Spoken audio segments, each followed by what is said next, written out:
Good evening, guys, and welcome to round one of the Polo Super Cup. This has been a long awaiting one, and I can tell you it's going to be epic. 75 entries, 12 rounds, 24 races, 3 divisions. It is going to be an absolute blast.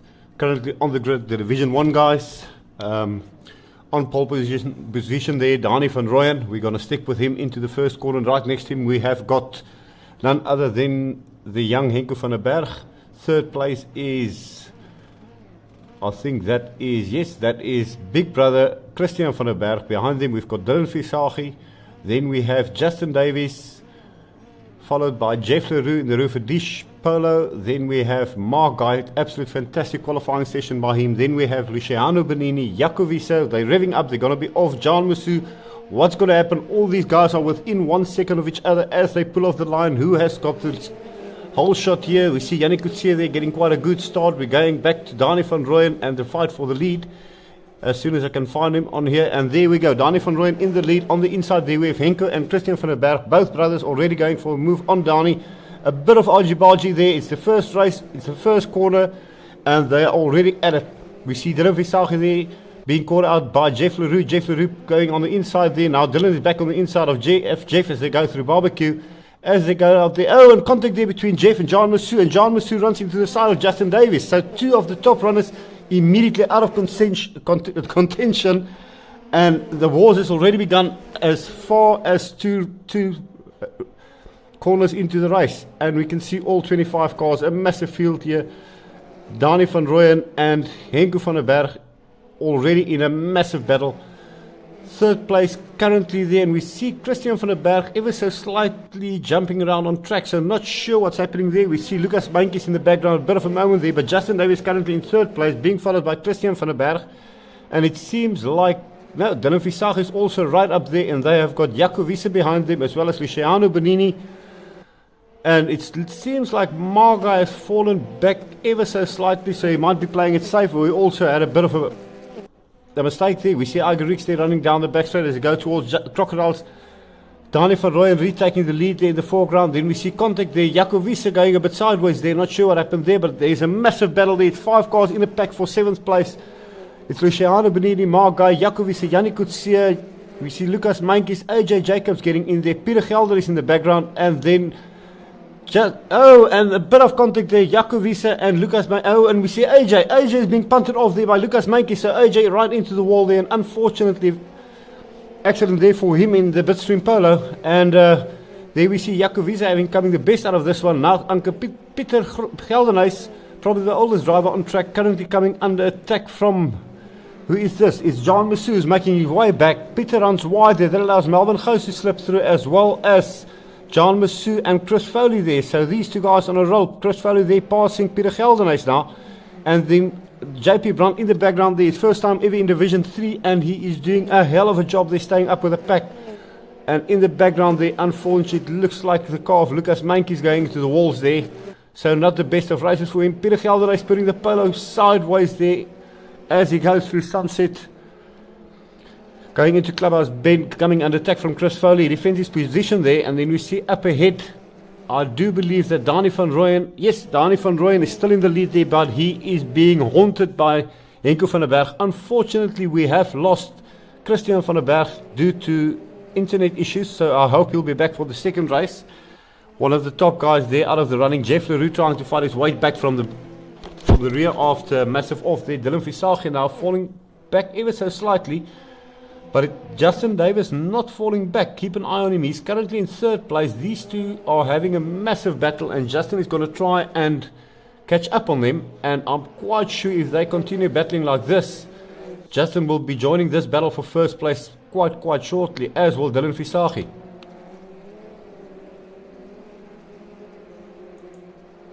In the background there, a fantastic race also by none other than the Flying Banana, Luciano Benini.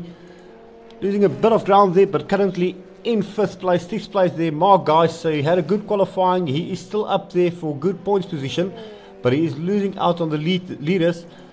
And then a massive battle here. John Musu still fighting his way back. He's now on the outside of Yannick Coetzee. Yannick Coetzee on the inside there. Number 8 car John Masu going for the undercut. Can he pull it off there? Both catching Jakovic at quite a high speed. Then behind them. Whoa, and we see Yannick Coetzee. I'm not sure what happened there, but Yannick Coetzee runs straight into the tyre wall. So a bit of bad luck there for Yannick. I think there might have been contact. And then Peter Gelderhuis, Melvin Gous also up there trying to catch up to John Masu. John Masu coming from the back of the field and flying. We see Yannick Coetzee then having rejoined, coming under pressure from JP Brandt and Chris Foley, and then Jeff Leroux in the background. He's already made up 5 places, so he is really pushing that Polo to try and get up front and get back into the points here. As I said, 24 races that's going to happen. It's not going to be an easy one. We see some sideways action there and some cars going off again. So the guys are really pushing it, and they are really pushing the limit, making mistakes. But Dani van Rooyen still leading the way, closely followed by Henko van den Berg. And look at this. Justin Davies is catching up quite quickly now. As I said earlier, he is taking benefit of Dani and Henko's dice, and he is catching up every single lap, every single corner, as is Dylan Visagie. Dylan Visagie, teammate of Dani van Rooyen. There will be no team orders, so he will be allowed to attack, and I can assure you, having raced against Dylan a couple of times, he's not going to hold back, running a bit wide there. That's going to cost him some time. Luciano not falling too far back, and then Margai also keeping taps on Luciano, so that might be another little battle evolving there.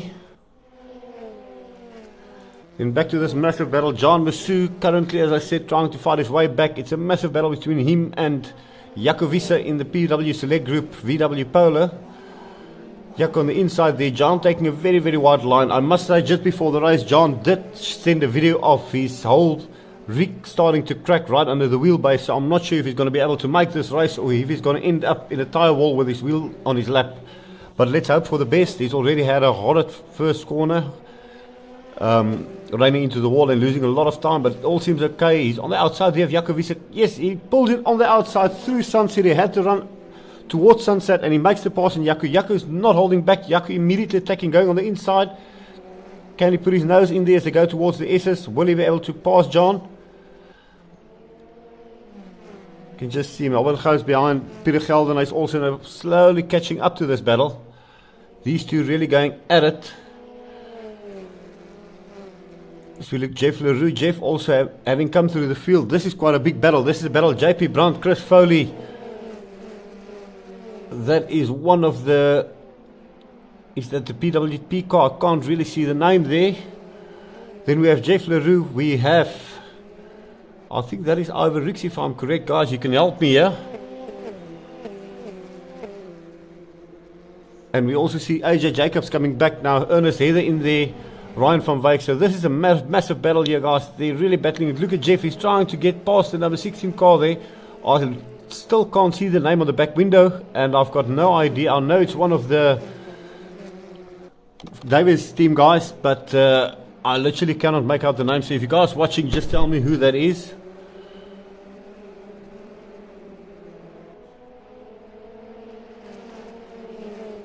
So we're going to try and get another way here. And that is Keegan Paxton there. So that's one of the PWP cars. Unfortunately, the name on the screen at the back not too clear as I would have liked it. And we can see Jeff Leroux there making the pass in. So he's slowly but surely making his way back. JP Brandt keeping Chris Foley there at bay. And Chris really having to work. JP, as I said, he won our Class D championship in the... sorry Andre, I was reading your comment, and no brandy, no beer, only a cup of coffee, and my voice is not going to make it because I haven't got my buddy Ryan here. Ryan's sitting in Pomeland in the UK, probably having a beer and laughing at this and not feeling sorry for this old twat here, having to do everything for himself. But back to the racing. JP Brandt, Class D championship leader or winner in the GTI challenge. Chris Foley, the Class C championship winner. And these two guys are going at it. A massive battle here. And JP is not making it easy for Chris Foley. So Chris Foley in the PWP Polo there, trying all the tricks in the book. And all the while, it seems like Jeff Leroux is coming up very quick. But Keegan Paxton is not letting him go. And this is a massive dice. You see Ernest Heather in there. Guys, it's the first race. I'm trying to get used to the liveries.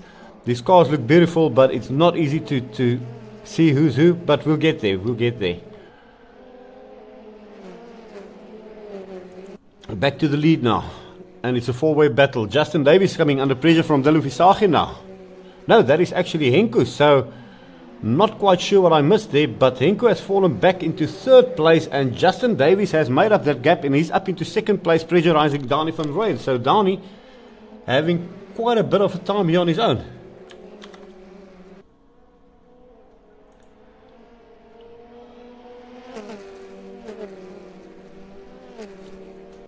And look at this, Justin Davis on the rear bumper.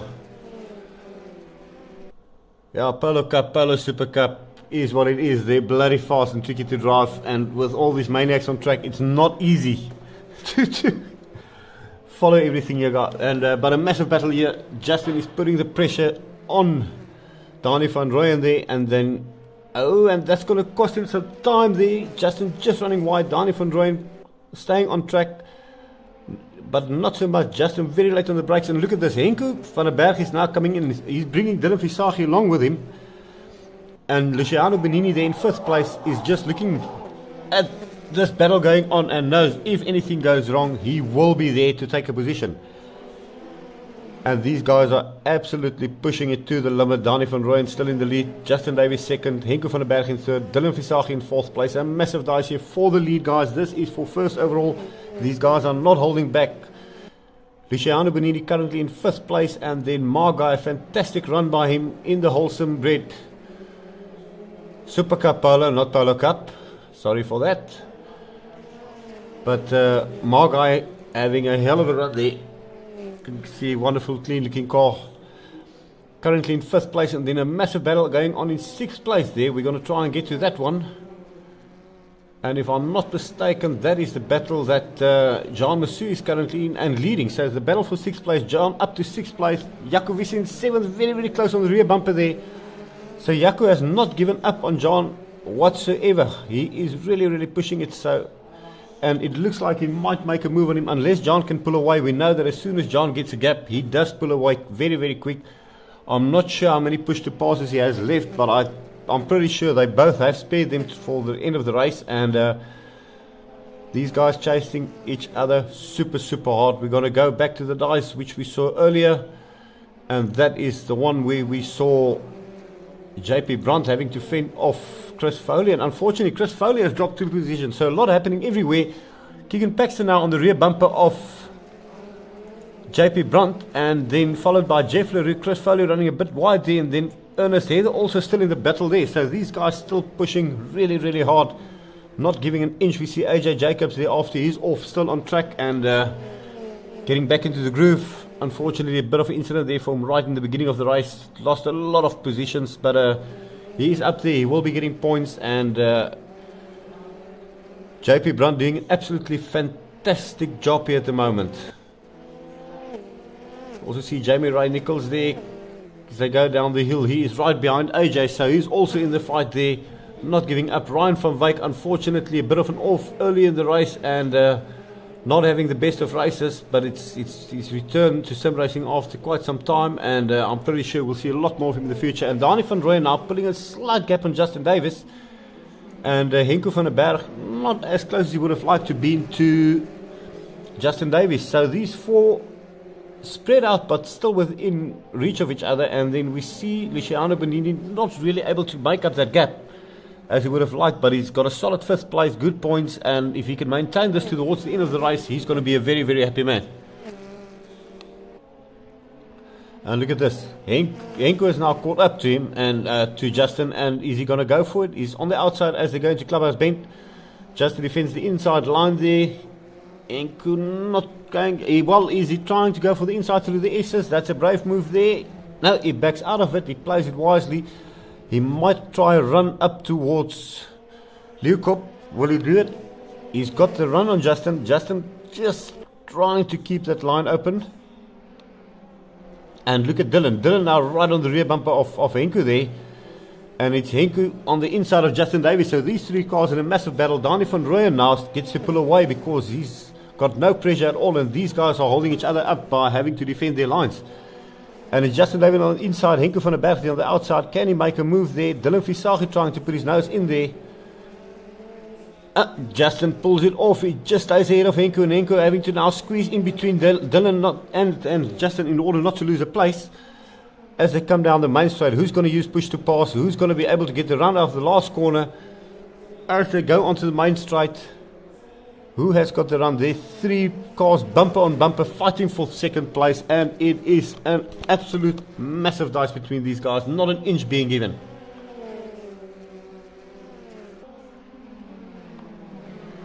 And look at them on the inside there. Henko trying on the outside. He's got the inside line as they go through Yekske. Now coming up to Barbecue. Now Justin is going to go for it again. Can Justin? No. He pulls back out of it. And Dylan Visagi is not going to wait on him. Dylan Visagi going on the outside is going to try and get a run towards Sunset. And look at this. This battle is allowing Luciano Benini, the flying banana, to come ever closer and closer and closer. But this is a massive battle, guys. These guys are really pushing it. And Justin on the rear fender. Bit of a touch there between him and Henko. But Henko has made the pass. Can he stick it as they go through the S's? Luciano now right up there. And look at Dylan. Dylan is on the inside there of Justin. But Justin has got the inside line as they go up to Leukop. He backs out of it and Dylan makes the pass. He had the better run. He was later on the break and he passes Justin. Justin falls from second into fourth in a matter of 1 lap. And now he's got to work all over again. And he's got teammate Luciano Benini now starting to breathe behind his neck. And there are no team orders. So they... Oh, and contact there. Justin very late on the brakes. He backs out of it and allows... But that allows Luciano to pass it. So Luciano there. Now on the inside of Dylan. They go side by side through Cheetah. That's a risky move there. Dylan on the inside. Oh, and he pushes off. That was a bit of a naughty move there by Dylan. He tries to shut the door on Luciano. Luciano had nowhere to go. That caused him to run wide into the wall. That is not going to be good for the car suspension. So a very unfortunate event there. Pretty sure the race stewards will be looking into that for sure. But Dylan Visagi then, no matter, under attack immediately from Justin Davis. So this is the battle for third. All of this has allowed Henko van der Berg to pull away, and he's now putting his eyes set on Dani. But I think Dani is about 2 seconds ahead, and he is not going to be caught at this moment. So currently, the battle for third is ongoing. It's between Dylan Visagi, Justin Davis, and Luciano Benini, and we can see Margai there also catching up to this battle for third now. Luciano having a bent car is not going to be quite on the pace he would like to be, but with Justin and Dylan having a fight, these two will be able to try and put their noses in there and try and grab a position. As we go further towards the back of the field, we can see Justin Davis, John Masoon now having pulled away from Jakovice, still running in 6th place there, so he'll be happy with that after his start and accident in turn 1. And then Melvin Gous has now gotten past Jakovice, so Melvin Gous, having started from 22nd, somehow managed to get through the field and moved up into 7th place. But Jakovice, a very tough customer to work with, is not going to give up, and he will be aware that Peter Geldenhuis is behind him, and he's also going to watch this dice. If anything goes wrong, Peter will be ready to take the position. Melvin Gous then up into 7th place, Jakovice in 8th, Peter Geldenhuis in 9th place. We're going to try and see what's happening behind towards 10th, 11th and 12th. One of the new guys, Iger Rix, running a fantastic race there. He's in a battle, it seems, with, yes, Iger Rix then there right behind. Is that the car off?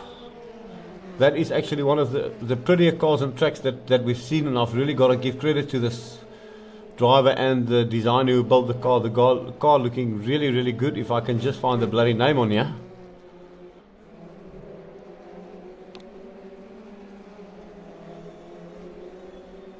Bear with me, Andre, bear with me. You haven't raced yet. So we see that is the car of Jamie Ryle Nichols. An absolutely fantastic looking car. Number D5, he's being haunted there by Iger Rix. Iger Rix, one of the newer drivers, but doing an absolutely fantastic job in this Polo Cup, Super Cup, and really enjoying the car and putting in super hard times. And in the up front there we see Chris Foley, Ernest Heather. What happened there? There was a bit of contact there. So it's OJ Jacobs, Ernest Heather and Chris Foley in a massive battle here. So these guys all jolting for positions. And yeah guys, please help me out. I'm still learning the skins. It's 75 skins you've got to learn. And you all know by now I'm I'm a bit of a dum-dum. So work with me here, work with me, come on. And yeah, back to the dice here. We see Chris Foley there behind AJ Jacobs, and then Ernest Heather currently leading this pack in the SRC Polo. AJ Jacobs there right behind him,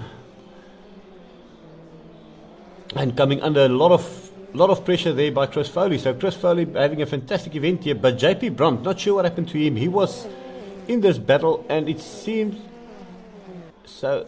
Yeah, JP Brunt has pulled away now. He's staying up with Keegan Paxton, as well as Jeff LaRue is making his way back, and you can see JP has pulled away, and an absolutely fantastic job there by JP. Back to the leaders then.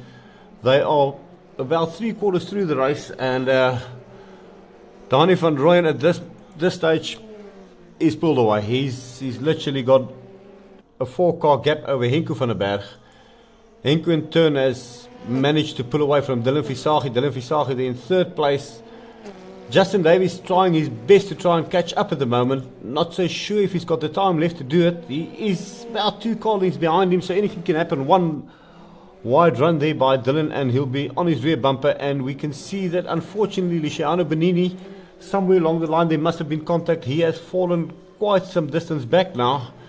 It might also be from that incident against the wall where he might have bent his suspension, and he's struggling to keep the car on track. You can see he has clearly fallen away, and Margai has actually passed him and moved up into 5th place. So Luciano down into 6th place now.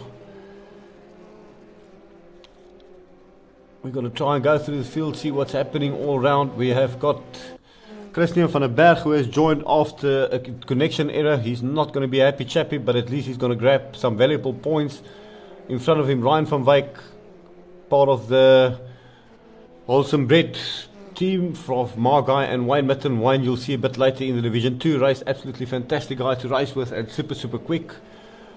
Ryan, I know, had a bit of an off and just trying to get the car home and in one piece. John Masu now driving with a cracked frame.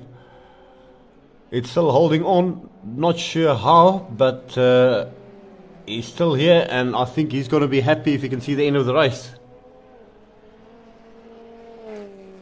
And then the background there, currently in 8th place, Melvin Gous still trying to fend off Jaco Wiese. Jaco Wiese really giving it his all, but not, I think, with the dice with John Masu. He might have tapped out his tyres and not really able to keep up. Melvin making better work of his tyres there, and then slowly being able to pull away from Pieter Geldenhuys, from Jaco Wiese. Pieter Geldenhuys then in 10th place, if I'm correct, running there behind Jaco Wiese. He's got no pressure at the moment, so he'll be happy to just get it towards the end. Yannick could see a bit of a quiet race, some offs also at the moment, trying to get it to the finish. And then looking towards Barbecue, the guys that just went through there, what I could see was a massive dive still going on between AJ Jacobs, Ernest Heather and Chris Foley. And Chris Foley there now putting a lot of pressure on Ernest. AJ in the meantime has managed to get past these guys, and Chris is going for the inside. Can Chris? No, he backs out of it. He decides leave the battle for later stage in the race, and wisely pulls out of it. And all of this is allowing Jamie Ray, as well as, I think that is the blue car is Lucas Meintjes, if I'm correct. So Lucas Meintjes also catching up to Iger Rix now. So this is turning into a 6-car battle. And I think this is for positions 11th to 16th or 17th. And guys, there's anything in it. You can go from 8th to last within a couple of seconds. So close are these guys together. And you can see Lucas Meintjes there is pushing really hard. Almost outbraking himself there. And we see Iger Rix going wide. He made a pass on Jamie Ray Nichols, but he managed to outbrake himself, and Jamie retakes the position and says, thank you. Chris Foley still looking for any possible opportunity to get past. And look at this, they are going 5 side by side. You can see the lights flashing. Chris Foley now on the inside of AJ Jacobs, Jamie Ray Nichols on the inside there, and that is the end of the race, guys. That was a massive run towards the line. Fantastic job by these guys. Wow, that was a superb race. The win then going out to Dani van Rooyen. Well done there. Back onto the pace in a car that he loves. Second place, Henko van der Berg. Superb drive by him. Dylan Visage in third place. Stick around with us, guys. We're going to take a short break while we get ready for race 2, and I will see you in a bit.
Well guys, we are back for race 2 and you can see a fully reversed grid now. Ryan van Wyk currently starting on pole after a bit of an adventurous race. One right next to him, I'm pretty sure that is, I'm not actually sure who the green car is. But Yannick could see there in third place, fourth place we see Ernest Heather, fifth place we see Lucas Mankies, sixth place, not quite sure what car there is. We see Jamie Nichols in there, AJ, JP Brunt.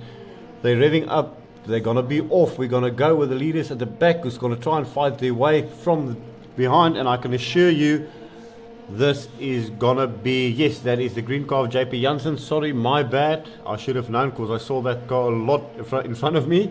Thank you there, Banana. And they are off, and this is gonna be a dinger of a battle. The fast guys are coming from up behind, and if I say fast, they're not that much faster. You will see it's not gonna be that easy to pass, but they are 7, 8 side by side, and something will go wrong, and it already has. The race has turned into your local showgrounds, bumper cars, dodgems, and you can see Downey does a hell of a job getting through there, as does JP Brunt. Fantastic job there. He kept his head clean, he got through, and Let the chaos ensue. A massive getting together there. It was bound to happen. It did happen. But the racing is on, and these guys are going to go maximum attack from here on for 20 minutes plus 1 lap for sure.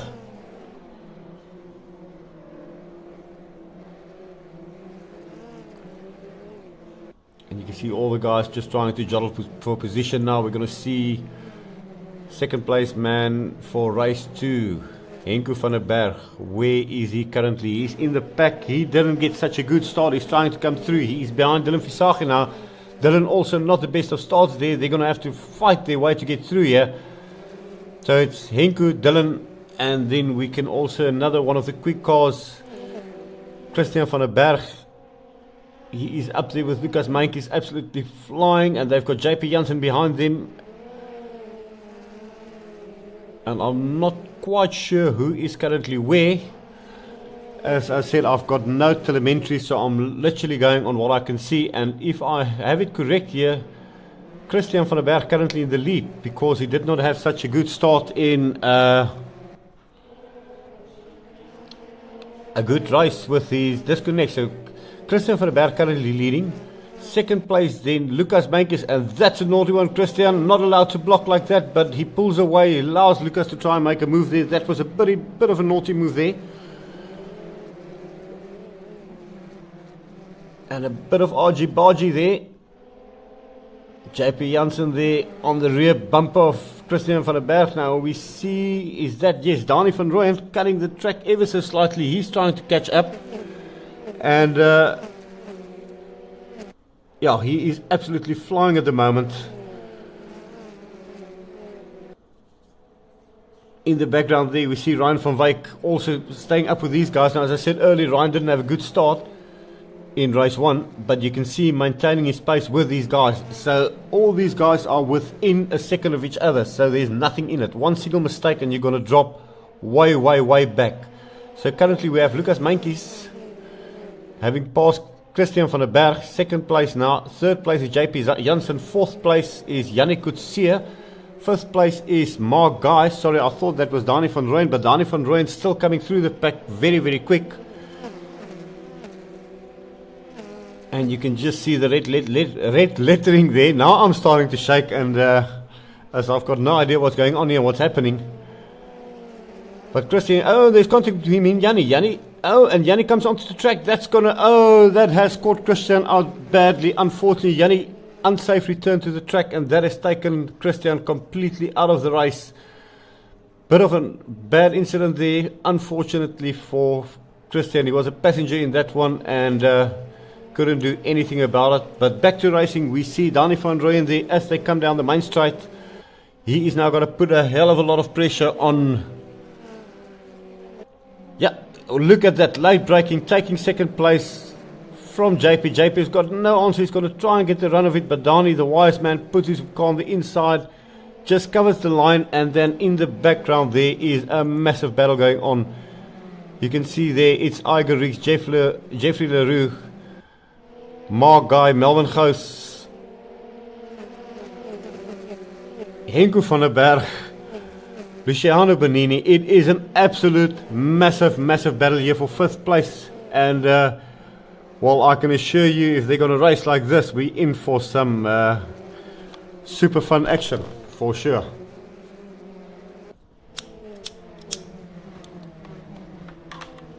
Andre, don't you dare. I'm watching the comments. Anyways, guys, and Jeff coming under a lot of pressure there from Dylan Visagi. Henko on the inside of Jeff there, so he's in some sort of a double-decker hamburger sandwich. Henko passing there, and Dylan's going to follow suit. He's going to try and get his nose on the inside there of Jeff Leroux.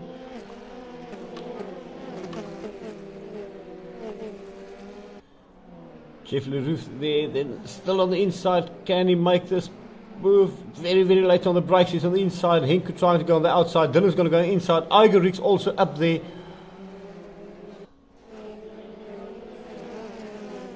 Jeff having Melvin Gous in front of them. Then we see Margai also there in this battle, currently leading the battle, so to speak.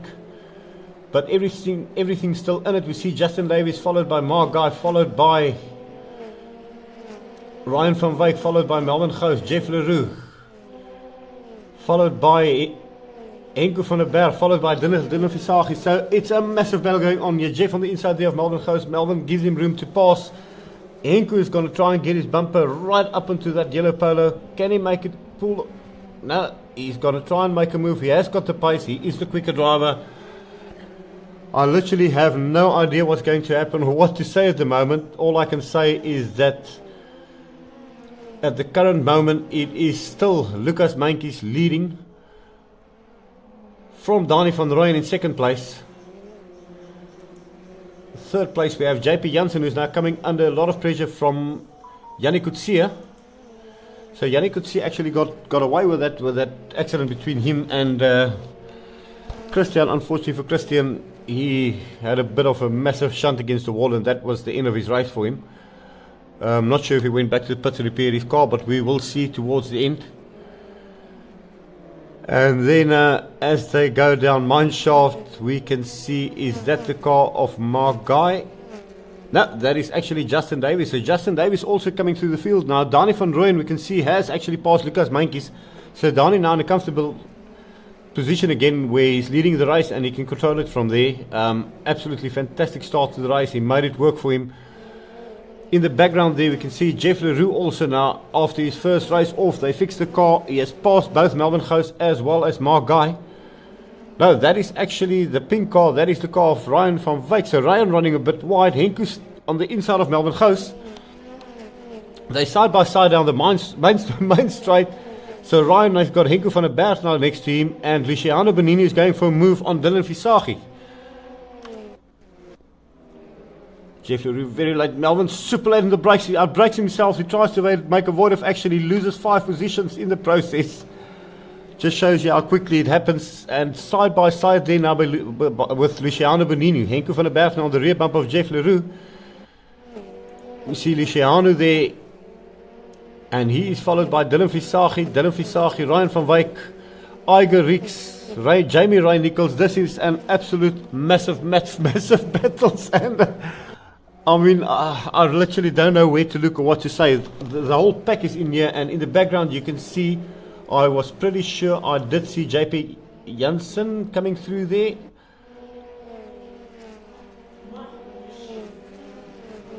JP Jansen, no, he's pulled away from Yanni. So JP Jansen is pulling away from Yanni. And Yanni could see now coming under pressure from Justin Davis. I almost thought that JP went off there, but he's doing a fantastic job here. And then behind Mark Guy, who's managed to pull now, is the swarm of drivers being led currently by Jeff Leroux. Jeff and Henko in a massive battle ongoing here. And on the inside there, Henko goes for the inside. Has he made the move? Oh, a bit of contact there between the two guys. Jeff not giving up that easy. Henko's trying his utmost best, and Luciano now catching up to this little battle. Dylan Visagi in the meantime has managed to pass Melvin Gous, and he's also going to be joining this battle. These guys are absolutely flying. You can see the whole package together there. JP Brandt now up onto the rear bumper of... And I keep going. Yeah, JP Brandt up onto the rear bumper of Jamie Ray Nichols. Jamie Ray right up there with Ryan van Wyk. JP Brandt going for a move, as is Iger Rix on the inside of... I do believe that was Ryan van Wyk there. Now Iger pulls out of it. Not sure if he made contact there.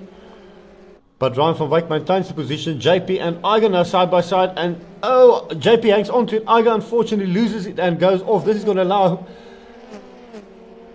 Yeah, Chris Foley is up for a move now, as is Jamie Ray. So Jamie Ray going for the inside there with Chris Foley. Chris Foley trying to get on the inside of JP Brandt.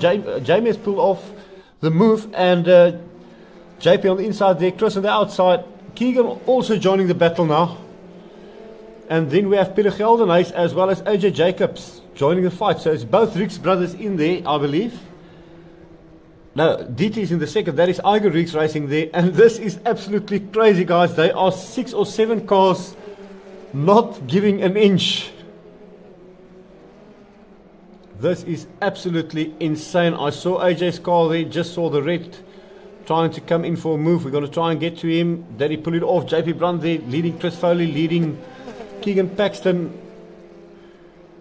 leading Peter Geldenhuis, AJ Jacobs. who else is in there? There is another. This is absolutely insane. I think Ismail on this one had a bit of slow start, and yeah, I'm not sure Ismail made this one. He is in one of the other servers, so this is still Division 1. Sorry for that, guys. And as we see them going down the main straight, this is an absolute fantastic battle. We're going to stick with this one for a while. There's 7 or 8 cars battling for 10th position, and Keegan Paxton, AJ Jacobs, you see Jamie Rickles, that beautiful Polo, just coming in there, and he actually doesn't care about the paint job. He just wants to make up positions, but that car looks looking absolutely fantastic. Peter Gelden is hanging in there, and yeah, my tongue getting a bit off now, so it's a lot of action going on. We see Ernest Heather there as well in this battle, but just to try and get a bit of a breather, back to the lead. Dani van Rooyen currently first overall, pulling away at a massive rate at the moment. He's got no pressure. Lucas Mankies running a fantastic race as well, up in second place, maintaining that position. Now we see JP Janssen actually coming under pressure from Dylan Visagi, if I'm correct. Nah, no brandy here, just coffee.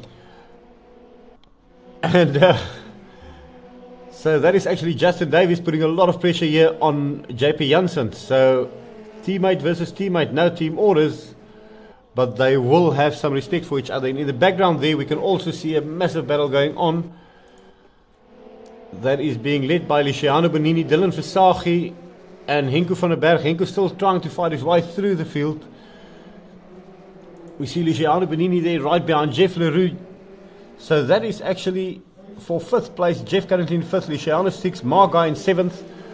8th place we have Dylan Visagi, 9th place Melvin Gous, 10th place Henko van der Berg, and then 11th place we're going to try and see if that is Ryan van Wyk. I'm not sure. It looks like one of the other Wholesome Bread cars, but I might be wrong.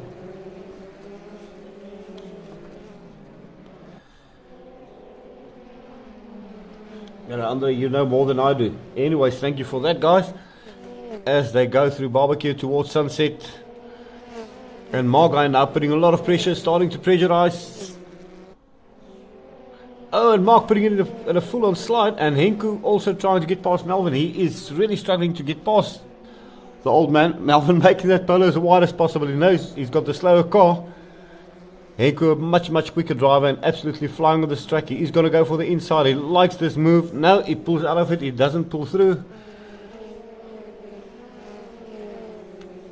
And looking up ahead again, we have Mark guys on the rear bumper now of Luciano Bonini. So Mark really putting on the pressure. Henko there in the background there gets past Melvin Gous. So he's got his eyes set now on Dylan Visagi. So Dylan Visagi is going to get pressure from Henko for sure. And you can see flashing lights. The guys are really trying to warn each other and try not to make contact, because one spin here, one contact or one touch can cost you 5-6 positions, and that's the last thing you want. And exactly as we talked about it, Mark guy unfortunately puts his nose on the inside, touches, and he's stuck. Mark guy is stuck on the grass. He's slowly getting away. That's just what I was saying. Unfortunately, from a good position to way down last in a couple of seconds. Unfortunate event there for Margai. It was a massive battle and didn't go all that well for him, sadly. But this battle is still going on. Jamie Ray Nichols here now at the back of this fight, and we can see Peter Geldenhuys and Ernest Heather now, the teammates battling each other. And Chris Foley has also pulled away. So Chris Foley has managed to get away from this battle, and he'll be quite happy to be able to breathe. And Igor Reeks having a bit of a moment there all on his own. But Chris Foley, no, Chris hasn't given up. Chris is actually pushing super hard to try and get to JP Brandt. So these two guys have been battling this whole weekend, and it's absolutely fantastic to watch them. Super racing. Quiet race for John Massou. I think that track steering is not playing into his hands. He is, I don't know if he's got duct tape or if he's got the wife sitting on the rig or what he's doing, but he's just putting in laps to get there.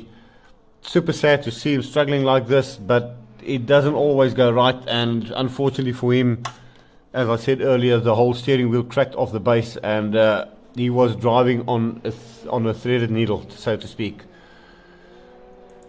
But back to the front, Justin Davies now having passed Lucas Meintjes, so it's actually a second, third and fourth for the Luciano, Justin Davies, Lucas Meintjes, JP Jansen team. I still have to get used to the team names. I think it is RCR, and doing an absolute superb job here. And yeah, as Luciano says, there are 12 Newton meters on these cars. It is going to break anything, and it did. But currently, two teammates battling there for second place, I believe. Yeah, Dani van Rooyen currently in the lead. Just there, you see Dani just passing, and Justin in second place. Third place there, Lucas Meintjes. Fourth place, fantastic drive there by Justin, JP Jansen, not Justin Johnson. Oh, God, this tongue is not working with me tonight. And then we can see Yannick Coetzee, they also still right up there. He had a bit of a torrid event in race 1, but this time round he seems to have found his space, have found his comfortable, and he's right up there. Jeff Leroux now also having a bit of a better run than the previous race. And then Luciano now coming up to Melvin Gous. Not sure if Luciano went off, because he was actually leading Melvin. And the Flying Banana chasing a banana car. This should be quite interesting. I think this is actually the battle for 10th place. You see Dylan Visage just up ahead with Jeff Leroux. No, that is actually Henko trying to keep Dylan at bay. Dylan coming in very, very quick. Justin trying to make a move there. He's going to put his nose on the inside. Yeah, he almost rub fenders as they go towards Cheetah. Through Cheetah, Melvin on two wheels there, and then up ahead we can see Dylan Visage also on the rear bump. We're going to stick with these two dices and see what happens up ahead. Dylan Visage is really chasing hard, trying to catch up to Henko van den Berg. Henko absolutely in a class of their own. You can see Luciano Benini in the background there, trying to make move on Melvin Gous there. Can he pull it off? He is quick on the lap times. Melvin on the inside as they go through Yexke. Luciano falls back behind him.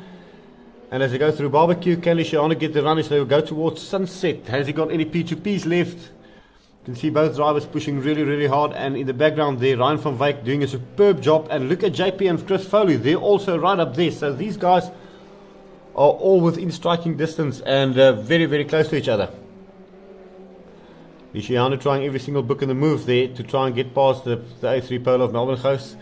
All this is allowing Dylan and Henko to pull away, and it seems like Henko is actually pulling away from Dylan Visage at the moment, and Ryan van Wyk in the meantime is catching up to Luciano, because these two are in an awkward battle, with Melvin being the slower driver at the moment and Luciano having to battle his way past.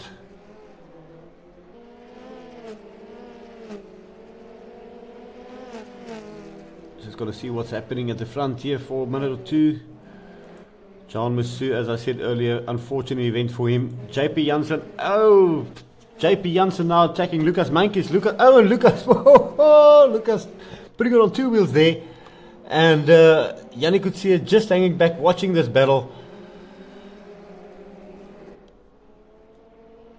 As they come down the main straight, you see Justin has pulled away now. JP Jansen, Lucas Meintjes, Yannick Coetzee, Jeff Leroux, Henko van den Berg, Dylan Visage, Melvin Gous, Luciano Benini. Epic battle going on here.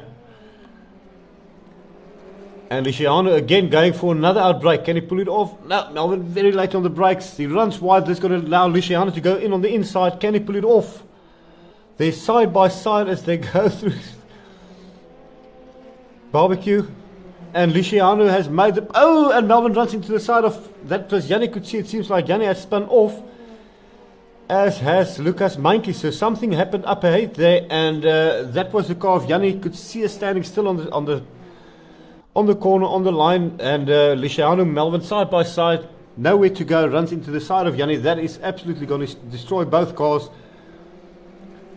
And yeah, that is a very unfortunate event. As I said, anything can happen, and it usually does. And Lucas Meintjes, having had a superb run, now finds himself down in 9th place, all the way from a podium position. Yeah, that is very unfortunate for him, as is the case for Yanni. I think Yanni fell even further back. Not sure what happened there, but we will look into it, and there will be a steward's inquiry about it to see what happened. So Yanni could see that car, definitely a lot of damage after that incident. Peter Geldenhuys is playing it wise. He is leading teammate Ernest Heather at the moment. And then we have Keegan Paxton in an RCR sandwich, or SRC sandwich. And doing a superb job here, having come from a Golf 1 in the GTI Challenge into the Polo Cup. I think he's finding it a lot more comfortable and easier to drive, and enjoying this car a lot more, as that MK1 was not easy. I think Andre Slabbert in the chat can highly vouch for that. He's got a record for braking cars. Hopefully he doesn't repeat that in the Polos, but we will see later on. And there we have your race leader coming towards the end of the race. I think this is his last lap. You can see Dani, he never backs out of it, he never relaxes. Although I might say he did relax a bit now on his final lap. He is going to make it a double for the day. He's got this car perfectly dialed in, using the track and a bit more. And yeah, he is going to take the win. Nobody is going to catch him. Second place there, Justin Davis, a superb run by him. Not too far behind Dani, but definitely not going to be able to catch up to him. And then JP Brunt, wanted to cover there. JP Janssen there in 3rd place. A superb job by him. That is a 1-2 for the RCR team. Sorry, a 2-3 for the RCR team on the podium if they keep this together. We see Henko van der Berg there, and then Jeff Leroy has quietly come through the field and managed to get himself up into 5th place, with Dylan Visage in 6th place. An absolute fantastic job there. I mean, there is nothing in it, guys. To finish in the top 10 in this league is an absolute win by itself, let alone get a podium. So fantastic job to all these guys. They crossed the line in the order we just had them. JP Janssen taking 3rd, Henko 4th, Jeff 5th, Dylan Visage 6th, Luciano Benini then coming over in 7th place, 8th place Lucas Meintjes, 9th place Melvin Gous, 10th place Yannick Coetzee, 11th we have Ryan van Wyk, 12th JP Janssen, 13th Chris Foley, Peter Geldenhuys. There my tongue goes again. But well done, guys. 25 cars on the grid, 25 cars finishing it. A superb race. That was it for Division 1. And yeah, we're going to be back very shortly with none other than Division 2, which is also just as close. These guys actually was not more than a second, it was maybe slightly more than a second slower than these top guys, and it's going to be a fantastic event to watch. They will have 2 races, and that will be followed by Division 3.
And we are back, guys. Division 2 on pole position. Jason Nell having packed out his rig after 9 months and quickly getting back into it. Well done to him. On his outside, we have MC Lensley coming fresh from the GTI Challenge, super fast driver. Then we have Wayne Mitten in the Wholesome Bread Polo Super Cup. Johan Niemand returned to the Polo Super Cup. He loves these cars. Then we have, I'm not sure who that is. I will pick up on that just now. I think that might be Andre Slabbert, not quite sure. Then we have Gous, behind him Henko Callaghan, Marnus Duplessis in there.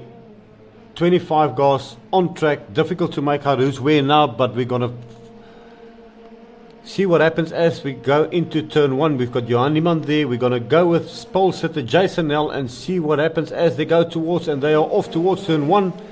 If I can find Jason Nell, we will definitely be on his car, and for some reason we've got black spots on the cars.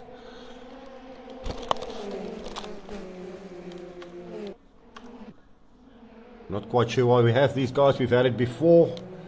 It's something in the replay file that goes awkward, so you're just going to have to bear with me. There's nothing I can do about it.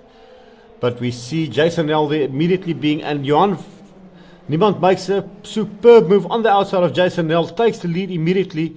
And in the background there we can see some roofs and spoilers and bits flying of cars as they get together in the mid-pack. And unfortunately we missed that one, but the battle for the lead of the race already on its way. Johan Niemand currently leading the way, Jason Nell in second, Gous in third, MC Lensley in fourth. Fifth place we see Andre Slabbert there. Then we see Michael Rust in seventh place. That was the car I could not recognize, couldn't get a good glimpse of it. Then we see Wayne Mitten. Wayne, unfortunately, a bit of a slow start as they got off the line there.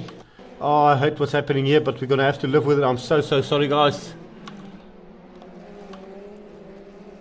Jason Nell there, then trying to stay up with Johan Niemand, but he's under a lot of pressure from Gous there. Kian going on the inside of Jason Nell. Johan Niemand leading. MC Lensley is also going to be right there to take any kind of position or make any move if it's possible. Michael Rust having a good start coming there in fifth place. Oh, and we see a car going off. I think that might be the car. I'm not sure if that was Michael Rust or Wayne Mitten. We're going to have to check quick and see what happened there. Yes, that was an unfortunate car of Michael Rust. Not sure what happened there, but he has lost a lot of positions there. No, it actually wasn't. That was another car. So I'm not too sure who that was. But I think we'll pick it up quite quick because that car will be quite down in positions.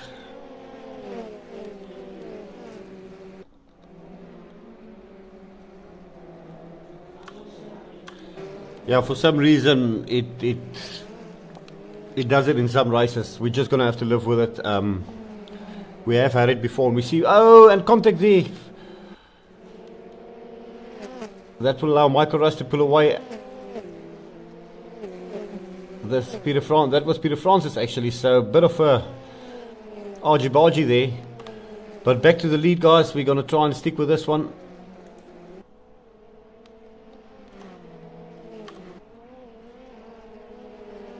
You see Johan Niemand, he's immediately pulling a gap. So Johan has definitely got the Van der Berg setup in there. That Polo working absolutely fantastic for him. Absolutely flying. And look at this, MC Lensley on the inside of Gous. Can he make the move? Very late on the brakes now. Jason Nell is also still in there, deciding to back out of it, not wanting to get involved here. But Wayne Mitten in the meantime is also catching up to this battle at the back. So Wayne is not hanging back there, and he's pulling along Marnus Duplessis, teammate of MC Lensley. So this might very well turn into a six-car battle for second place very soon. And if Johan just runs wide ever so slightly, we're going to see him coming under a lot of pressure from MC Lensley, Jason Nell and Gous. And Gous now somehow having taken the position away from MC Lensley, but MC Lensley immediately on the inside line there. He's going to try and get past on him. In the background there, we're just trying to see for more battles. We're going to try and follow all these battles as we go through. MC Lensley on the inside there. He makes the pass, out brakes. Kian gives him room. He tries to undercut. He's going to try and Jason goes for a move. He's on the outside there as they go through Yexke sweep. But he's got the inside line for Barbecue. Can he pull it off? Jason puts his car in there. There's a bit of a touch there. Both cars slide wide. Keanu going off, and Jason has pulled off the move. Brave move there by these two guys. That is not an easy thing to do. They decided to try it. Almost didn't work for them, but they hung on to it. And this has actually allowed MC Lensley to pull away. And Wayne Mitten now catching up to these guys. So it should be pretty interesting to watch the rest of the race. They are all within half a second of each other and absolutely flying. Rion Scholz there also in the PW Select Group. Polo doing a fantastic job. He's being followed by Michael Rust in the Volvo Cars Namibia. Polo as they go through Leeuwkop down towards Mineshaft. Currently lying 5th and 6th. And they've managed to pull a slight gap over. I'm not sure, but I think that is the car of Peter in the background. Help me if I'm wrong. Cameron Vanish there. Still getting used to this traffic. He's one of our new drivers, but coming up through the field very quick. Lyle Ramsey also great driver, getting used to the lead, getting used to the cars, and he's got to be someone to look out for towards the as soon as he gets the car dialed in and sorted out. Then we have just going to run through the field quickly. Henko Callaghan there running side by side with Nico Nicolaisen. These two guys having an epic battle for most of the race. They are being followed by Lyle Ramsey as they go into Crowthorne. Very late on the brakes there. Currently running 8th and 9th. Christian Liebenberg, it was actually Christian Liebenberg who spun off there. That was the car that I saw. I said we'll pick it up later on, and yeah, that was the car that went off in Crocodiles. All I saw was reverse gear, and not sure what happened there, but we will have a look at the replays later and see what happened.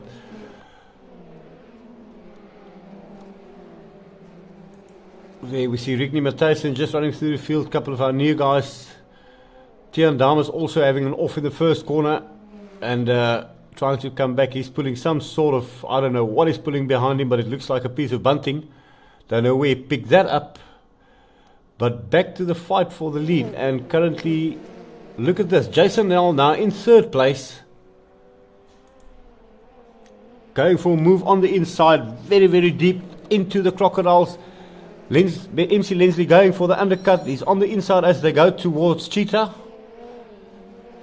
Oh, over the curb. That's not going to be Jason. And MC takes himself out. He ran too deep onto the curb. This allows Keon to come on the outside of Jason. Jason covers the inside line. Wayne Mitten is right up there now. Keon is going to try and go for a pass of Jason down the main straight. And MC, unfortunately for him, tried to make...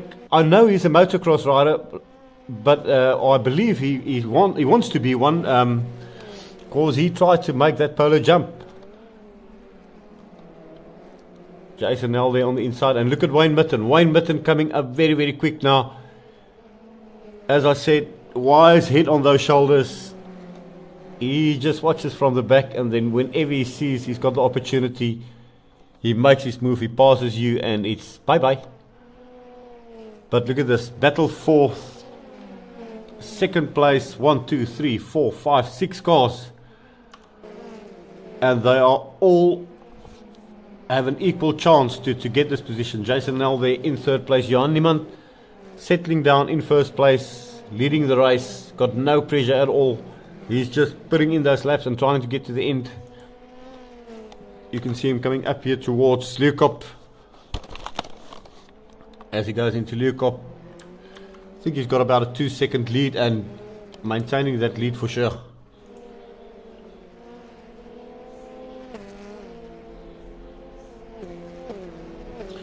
I'm not sure what happened there, but it looks like we have lost. MC Lensley has fallen even further behind now. Yeah, he's lost the position to Marnus. He's going on the inside. Now Rion Schultz joins the battle. So MC should have made another mistake. I'm not quite sure what happened there while we were watching Johan. And as we go for the 2nd place battle again. It's turntables. Gous now up into second place again with just Jason Nell in third place and Wayne Mitten having fallen back ever so slightly. Jason going on the inside, but he's on the outside as they go into turn one. Kian very late on the brakes. Jason just as late on the brakes. They go side by side. Jason's going to try and go for that undercut, get a better run. Drive as they go through Yexkay. Can he make it as they go through Barbecue? Try and get a run towards Sunset. Wayne in the meantime seems like he has caught up a bit through all this as he can run a good clean line and try and catch up to these guys.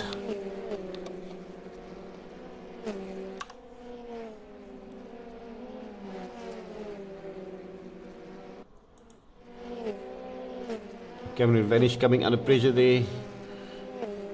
Actually putting pressure on Henko Callaghan here. So a nice little battle evolving here as well. And we're going to try and see where we can see the dices, guys. If you knew of a dice that was good, let me know. As I said, that's the replay of yesterday's event, and I'm literally trying to follow from what I knew what was going on, more or less, from the stream that we watched from Peter. Wayne Mitten there, absolutely fantastic. He lost a bit of ground, but he's immediately coming back now. And it seems like he has a better pace than that of Kian and Jason. Unfortunately for MC Lensley, a bit of a mistake there, jumping over the curbs. And yeah, nobody at the moment leading, so don't know who's going to win this one. Probably nobody. And we see Wayne Mitten there as they come through Ingwe down the main straight. I'm sorry once again for these black spots. Hopefully on race 2 they will be gone. Some glitch in the replay file, but we're just going to live with it. Either that or the drivers were naked, and it's like the old magazines you got. And look at that, Jason Nell having retaken second place. So these guys has been at it from the word go. They do not want to stop racing each other. They've been swapping positions at least once or twice every single lap. And this is going to allow Wayne Mitten to surely catch up. And Rion Scholz now in the background there, attacking one of the MC. Is it MC Lensley or is he? So Rion Scholz actually having gotten past MC Lensley as well. So I'm pretty sure that MC in that off definitely did hurt the car when he hit the wall. So he is falling back quite quick now, and you can see he's struggling for grip, and the car not doing what he wants it to be. So definitely some damage in that incident that he had, jumping the curb and then hitting the wall. But yeah, you can see he's not in a happy place at the moment, and he's being caught quickly by Michael Rust now.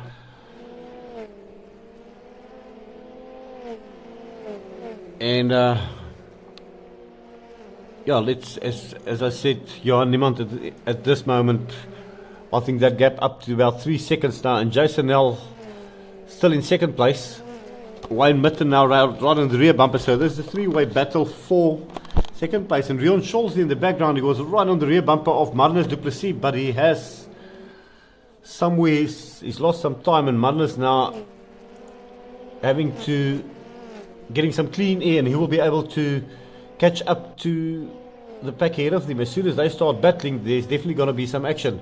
And in the background there, we see Michael Rust now trying to make a move on MC Lensley. MC on the outside, Michael on the inside. Very late on the braking there. Is Michael going to pass him on the outside?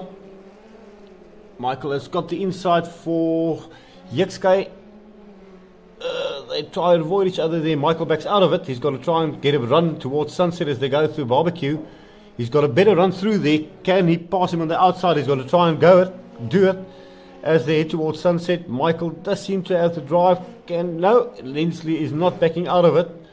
But as I said, his car is definitely not handling like it should after his incident. And Michael also, a bit of a touch there. And Michael pulls off the move as they will go towards the S's. Now, definitely MC having an issue there. He was right on pace with the leaders, and then unfortunately a bit off and off, and he went into the wall, and that was the end of it. A bit of contact there between him and Michael. That's not going to end good, unfortunately. Michael hangs onto it, old rally driver, and that's going to put MC under pressure from Nico Nicolaisen. So Nico now on the outside of MC Lensley, so he is not going to be a happy chappy after this race for sure. And then look at this, Jason Null is now starting to slowly catch Johan Niemand. So Jason has decided, okay, enough P2P spared, let's put the hammer down and go for it.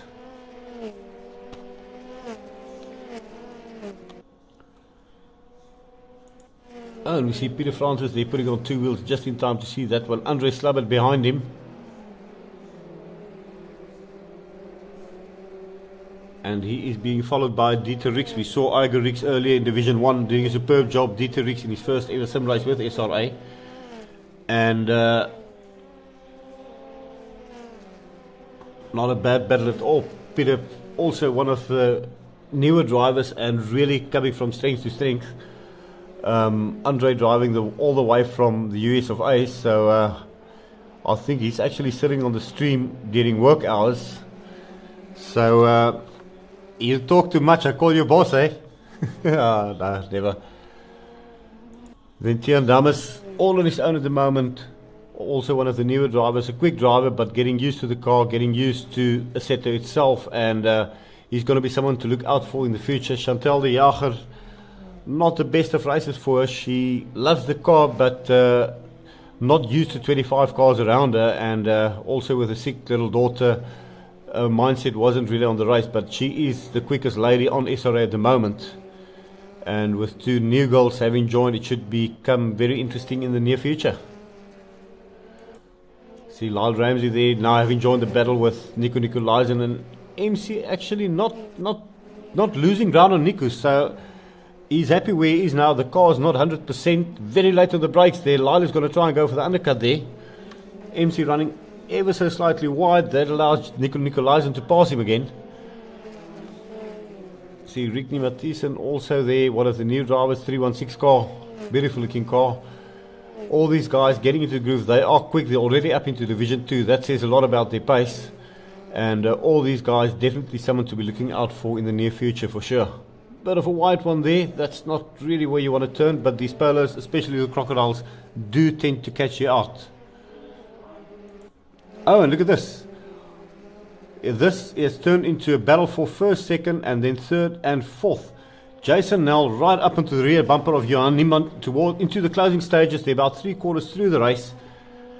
And Jason Nell really pushing it now. I said to you earlier, he decided let's use the P2Ps, and he's caught up really quickly to Johan. Not sure though if Johan has got any P2Ps left. So what has the old man got in store for the youngster, and what's going to happen towards the end of the race? Massive battle for the lead there. There we see Kian Gous in 3rd place, followed by Wayne Mitten, and then Magnus Du Plessis doing a superb job running there in 5th place. And if anything goes wrong up front here, he is absolutely gonna be in the pound seat for podium. Sorry for the blood and budgie tongue, but after Division 1's 2 races and this race so far, my tongue is not working with my mouth anymore.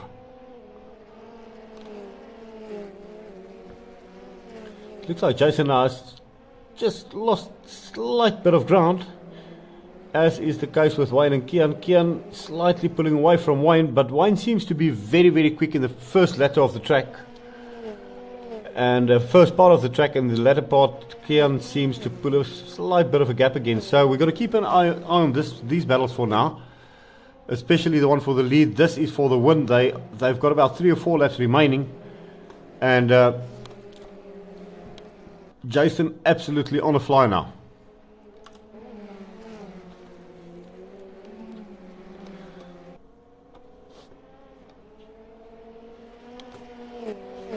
There you have it.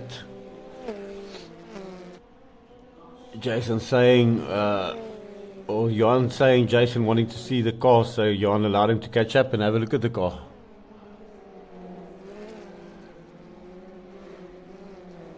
As they go through there, look at Wayne Mitten. Wayne is on a roll. As the focus of the youngster starts to fade away, Wayne is going to be focused. He's going to come right up, and also Manus du Plessis doing a superb job there. He is not falling back. He is staying in touch with Wayne, following suit, and should any of these drivers make a small mistake, he will definitely be there. Michael Rust up into 7th place now. Just running a good solid race, trying to get it to the end.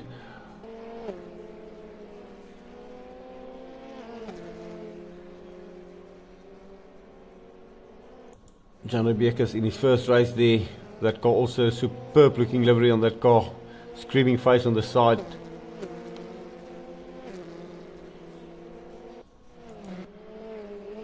The Renko Callaghan there in the white polo. Also coming from strength to strength. He joined late in the GTI Cup and fully committed for the Polo Super Cup, and it's absolutely paying off. Also one of the quicker drivers and having a blast there.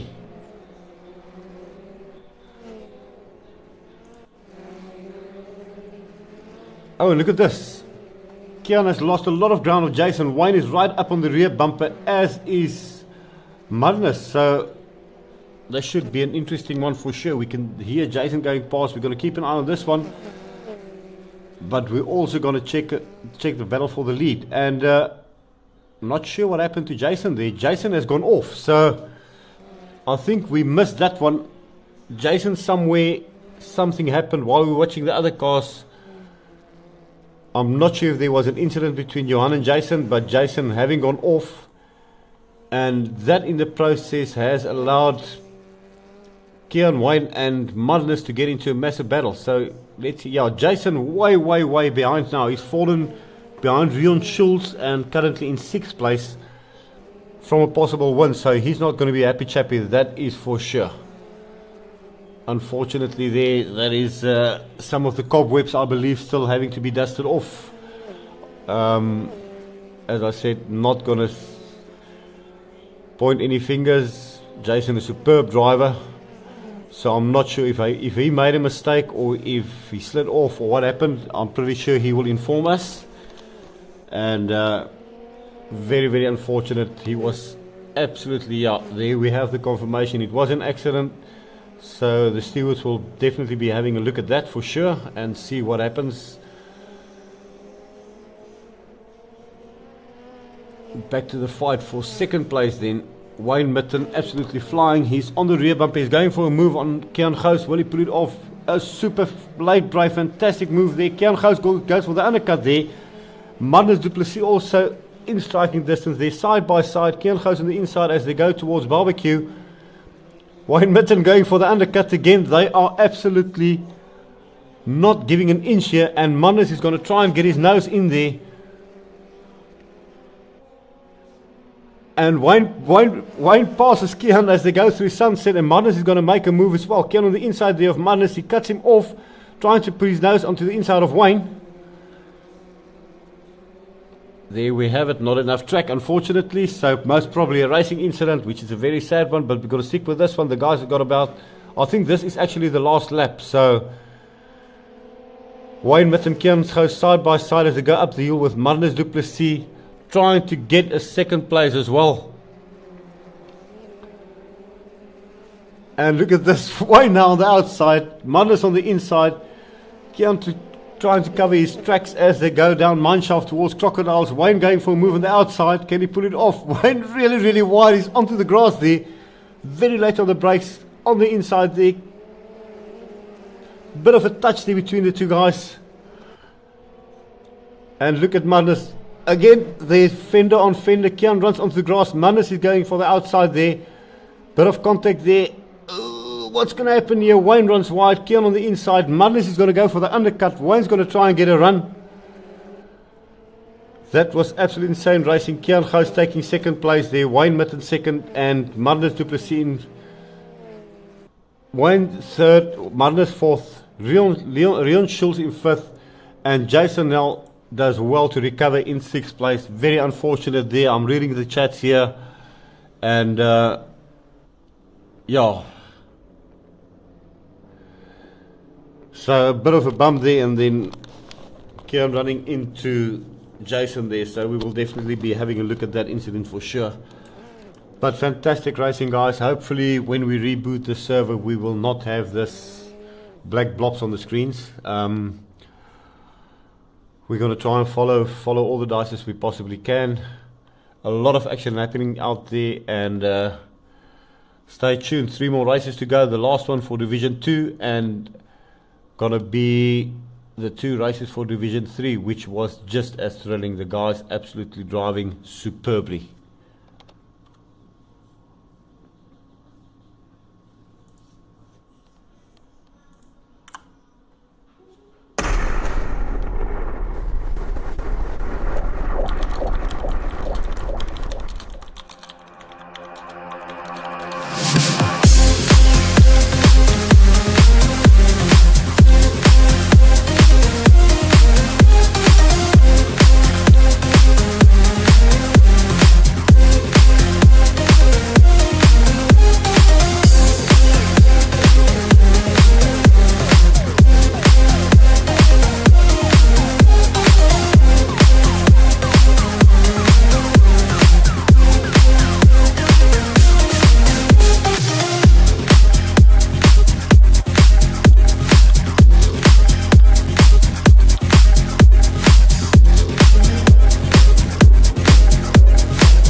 Alrighty, and we are back for race 2 of the Div 2, guys. As you can see, full on reverse grid. Chantal de Jager there, our only lady driver, having gone off in race 1, starting from pole position here. Next to her we have one of the 316 cars there. I do believe that is the car of Ronaldo, if I am correct. Then we have Tian Damas, we have, I'm just trying to figure out the car. See, the line I'm standing at is quite difficult, but it should be a good one. We are going to go with, again, go towards the back of the field so we can watch the whole field come down the straight and see what happens. What happens towards the first corner.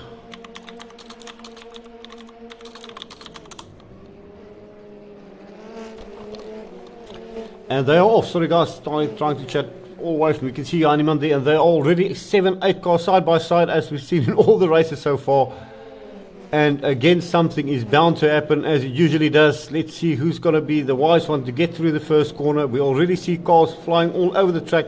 Jason Nell running, being punted sideways there. But he hangs on to it somehow, used to drifting his GTI Golf there in the PE streets, and a bit of contact there between him and Lyle, but he gets through it and keeps his nose clean, and the battle is on. Basically, if you through turn one, oh, and Gous runs super wide, not sure what happened there, but Doofus 2 decided he's going to go off-roading. So Johan Niemand now having to fight his way through the field, as does Jason Nell. Jason backing out of it after his incident, so rather playing it safe than going pure balls to the wall. And as they go up the hill, we're going to try and find the leader at the moment. I do believe that will be Christian Liebenberg. No, currently race being led by, is that Tian Davis? Yeah. As I said, Tian Damas, one of the new drivers. Once he gets into the groove, he is going to be someone to look out for. Tian Damas currently in the lead.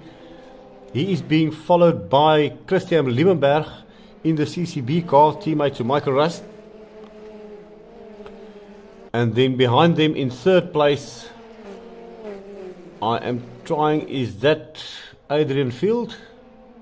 No, Adrian Field is in Division 3. I'm trying to figure out the score.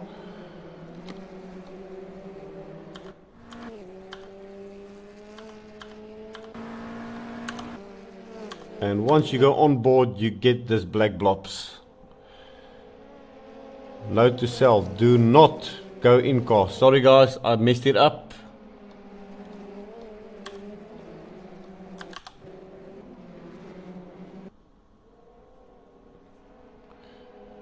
Trying to figure out car number 3 still.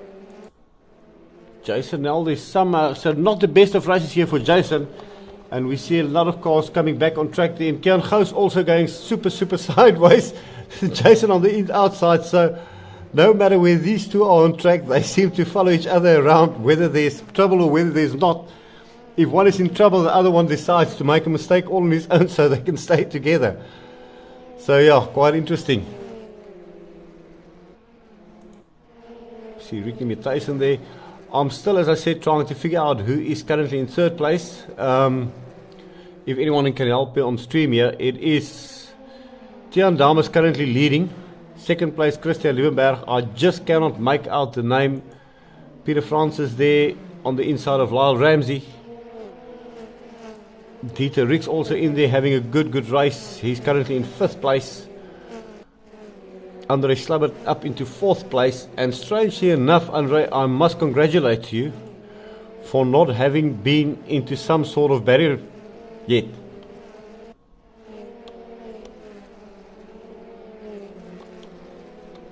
Thanks to your swipe, we're going to keep an eye on that one for sure. I'm still trying to figure out who is the car in 3rd place. Rion Schultz there in the PW Racing Polo, currently in 8th place, having to fight his way through the field. And you're going to see slowly now, as the more experienced, quicker drivers come through the field, they will be able to catch up. Pierre, thank you for that. I was not sure, I didn't have the skin, and yes, that is the car of Peter Nell. Unfortunately, the name very small in that rear window, making it very difficult for us to see who it is, but we'll get used to the liveries, and once Ryan is back, I can assure you, with both us in the commentating booth, it will be a lot better. So we're going to stick with this light, and we see Andre in the background there. Not sure what happened. It seemed like it did go a bit wide. And a massive battle there happening in the background for sure. And you can see, as I said, now the quicker guys catching up. We've got Michael, we've got Wayne, we've got Johan Niemand, we've got Kian coming in the background, we've got Jason in there, we've got MC Lensley. And Jason again thinking he's driving a Honda, just using the grass to get a bit more grip. Oh, and a bit of a touch there by Magnus in between him and Wayne Mitten. Magnus taking the position there then. As they go down the hill, Wayne going to go for the inside. We see Henko Gallagher now also has joined the fight there.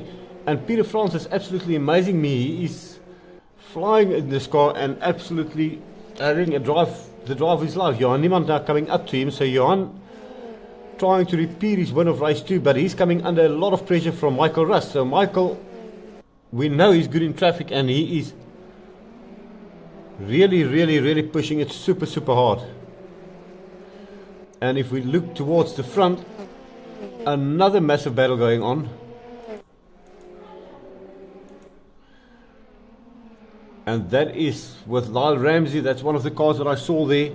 This is actually the battle for 4th place. So that is Lyle Ramsey. We see Dieter Rix in there. We see, is that Andre Slabbert? Yeah, Andres. Oh, and Lyle also tries to jump the car. Rion Schulz in there. And then MC Lensley now on the inside of Rion Schulz. What's going to happen here?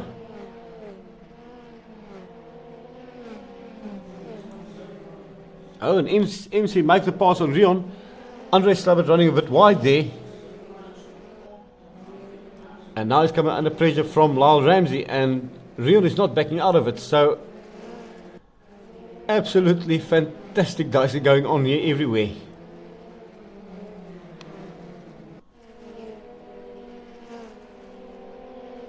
Oh, and that is the car of Wayne Mitten going off.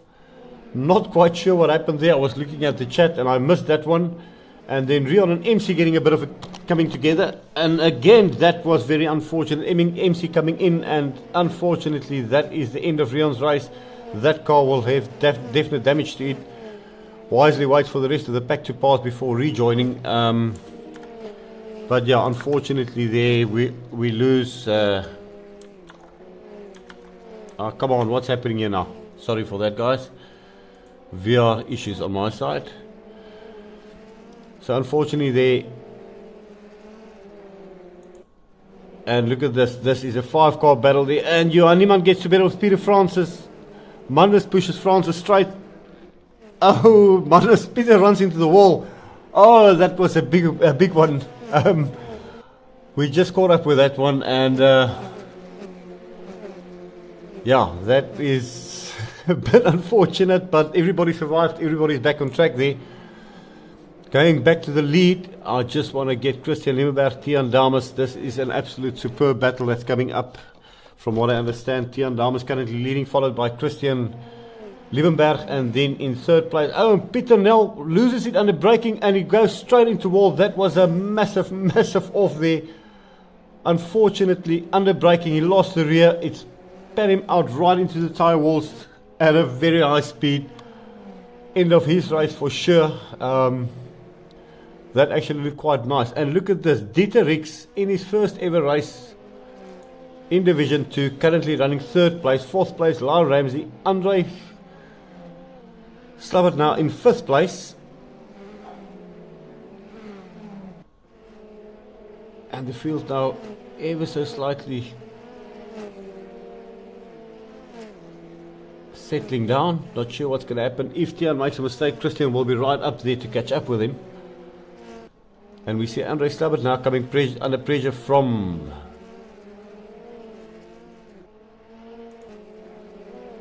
that is MC Lensley. MC now catching up to Andre Slabbert. And then in the background you can also see Michael Rust catching up to these two guys. So this is going to be quite a good little battle within a short couple of corners, I do believe. Andre running wide there. MC absolutely flying at the moment and catching up very quick.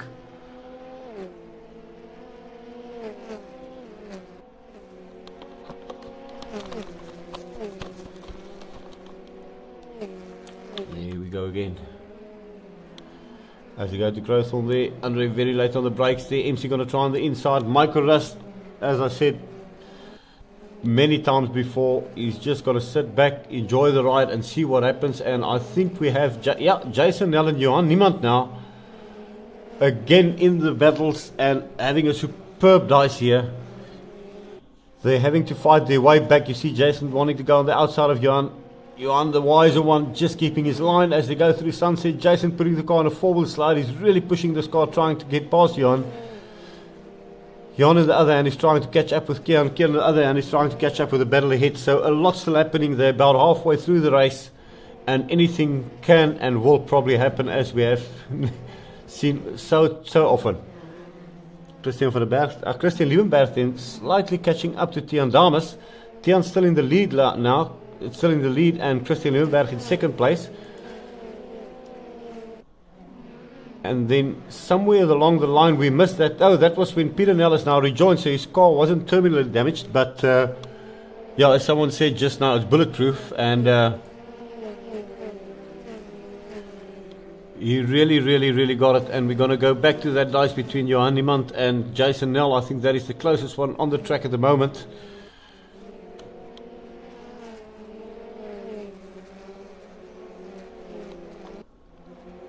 And this is an absolute. And Wayne Mitten, having had an off, is already coming back and battling his way through. Bit of a wide one there. He's being attacked now by, I think that's Jandre. I'm not sure if it's Jandre or Frankie.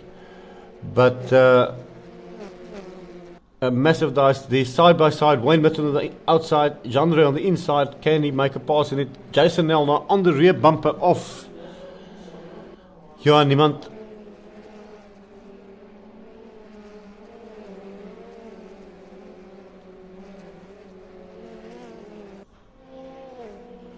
And we just got to go. We have to pop over to the lead, guys. MC Lensley now. He's on an absolute flying. He's catching up to Lyle Ramsey. He's got Michael Russ behind him. And up ahead we see Christian Liebenberg now, I do believe, in the lead. Yeah, Christian Liebenberg and Tian Dames now in a massive battle for the lead. We're going to follow this one just to see what happens here.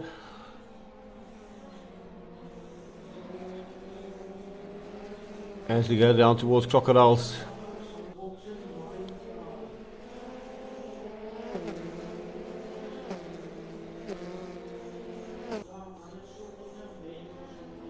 Oh, Christian goes for the inside there, very late on the break. Tian sees it coming. He gives enough room, lets him go, but he's going to get the run as they go towards Cheetah.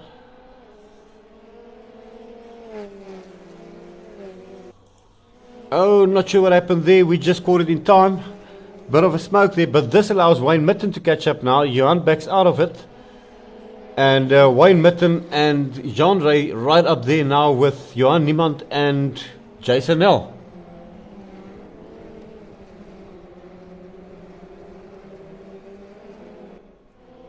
So we're going to keep our eye on this battle. Not sure what's in store for us, but if you look up ahead, I think Tian Damas has retaken the lead. Now, Tian now really pushing super hard to try and repass Christian. Dieter Rix in third place. Fourth place we have Lyle Ramsey now. So fantastic race by Lyle Ramsey. He kept his head clean and a superb drive by him. Tian Damas on the inside there as they go into Clubhouse. So massive battle going on here for the lead, and Dieter Rix is catching up, as is Lyle Ramsey. So a fantastic four-way battle for the win now. And yeah, well, we'll check the replays, guys. Don't you worry about it, and we can have a laugh at it for sure. At the moment, we're concentrating on this lead for the battle here, and the battle for the lead here. And Christian there on the inside. Tian Damas absolutely flying and making that Polo super wide. Christian trying every single move in the book. Going down to Crocodiles very late on the brakes. Now, he hasn't quite got it, but Dieter Rix is right up there and pushing really hard to try and catch up.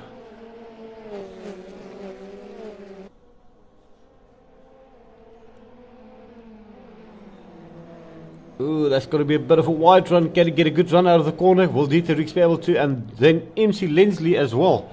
Not too far off. So he is catching up to this battle, and he might be joining this. This could well turn into a five-way battle for the lead here. As is. So MC Lensley currently in 5th place. Michael Russ then in 6th place.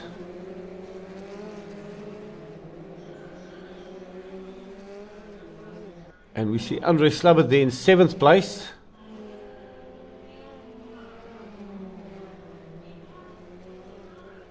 And Kian Gous in 8th place. So everybody's still quite closely packed together. And Kian going there for the inside on Andre. Let's see what happens through there. Oh, a bit of a bump there by Kyalami. He's trying to get on the inside. He's on the inside as they go towards the S's. Oh, and a bit of a coming together there. And both cars up in the air. That is going to be. And Jason now repasses them. As I said earlier, somehow Kyalami and Jason finds each other on track, no matter how. And it's happened again. So the battle just continues. They rejoin immediately in another battle and they just continue battling. MC Lensley in the meantime is trying to catch up to these guys for the lead and doing a superb job at it. But Tiaan Dames, man of the moment, first race with SRA, currently leading Division 2, Race 2, getting a lot of pressure from Christian Liebenberg. And then Dieter Rix also up there, and Lyle Ramsey is definitely going to want to have a part of it and pushing super hard. But every single lap you can see MC Lensley catching up and Michael Rust not hanging back either. He's also want to get part of this. They've got about 5 laps or so to go, and the guys are really pushing it.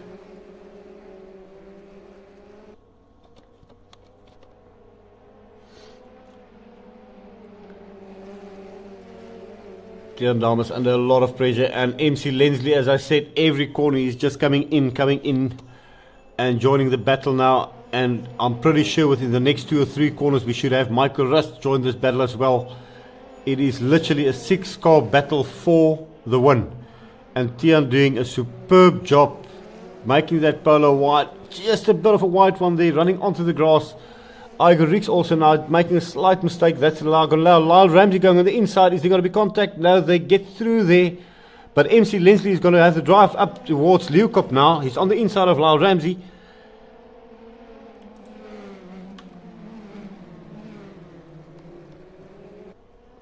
And look at this. Tiaan is just not giving way. And Michael Rust now saw all of this happen, and he's managed to pass MC Lensley in that battle, and now up into 5th place. Well, with MC having dropped down from 4th to 6th. Christian trying for the undercut there. They are bumper to fender. This is going to be a super good one, guys. I'm keeping my eye on this one. I don't know where to look, and absolutely everywhere is dice is going on. But this is the fight for the win. It's 6 cars. Any one of these 6 cars can actually do it. And as they go down the main straight, Michael Rust now, if I do believe, has got his eyes set. No, that's Lyle Ramsey trying to make a move. Michael on the inside there. Michael on the inside of Lyle Ramsey, as well as Dieter Rix. So Michael, does he pass 2 cars in one? He's made the pass stick on Lyle, and he's on the inside of Dieter Rix as well. So Michael moving then 2 places in a matter of 2 corners, and MC Lensley is not holding back. He's trying to attack as well and trying to come back as well. And Michael Rust and MC Lensley, Igor Rix side by side, argy-bargy. That's going to lose them some time. Michael played it wisely. He's up into 3rd place at the moment. And the battle for 4th continues. Dieter Rix there on the inside of Lyle, falling back. Lyle in 4th place, Dieter Rix then in 5th, and MC Lensley still in 6th place, trying to see what's going to happen here. And he's definitely going to try and make a pass here. He has lost out quite big. He has gone from 3rd place to 5th place, and not going to be happy. Lyle very late on the brakes there. He's going to cover the inside line. Dieter's going to try and go for undercut, and Tiaan Dames, unfortunately, having lost the lead now, Christian Limberg has managed to pass him, and Michael Rust now on the rear bumper of Tiaan Dames. So what is going to happen now as they go down the mineshaft towards Crocodiles? Tiaan very late on the brakes there. Michael Rust trying to get as close as possible to try and get a run onto the main straight. Tiaan having led most of the way, just touching the grass there in the background. You can see Igor Rix coming under pressure now. Tiaan running wide. That's going to allow Michael Rust to get onto the inside of him. Lyle Ramsey then moving up into 4th place with Igor Rix on his outside. They're side by side, crossing the start finish. And these 3 cars, 3 abreast at the moment, between Lyle Ramsey, Dieter Rix and MC Lensley. MC Lensley very late on the brakes, as is Lyle. Lyle goes on the inside of MC Lensley. Dieter Rix get a fantastic run. He tries to go and get a line through on Cheetah going into Barbecue. He's going to try and get a run there. Lyle and MC side by side. Dieter sees an opportunity, goes on the inside. He's on the rear bumper of MC Lensley now. Lyle on the inside of Dieter, bit of a contact there. Dieter's going to run wide, that's going to cost him some time. MC Lensley making the best of it. He's having passed Lyle at the moment, and absolutely fantastic racing, guys. Something had to give, and it was super, super nice to watch that.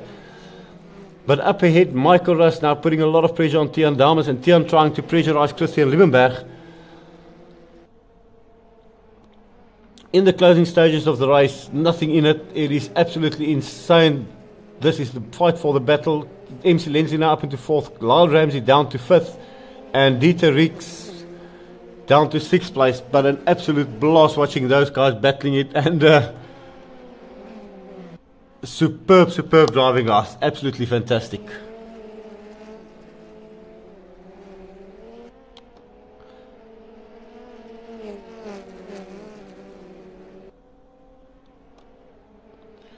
And we see Christian there. Tiaan definitely catching up slowly, and Michael Rust is in the slip of Tiaan Dames as they're going down the main straight.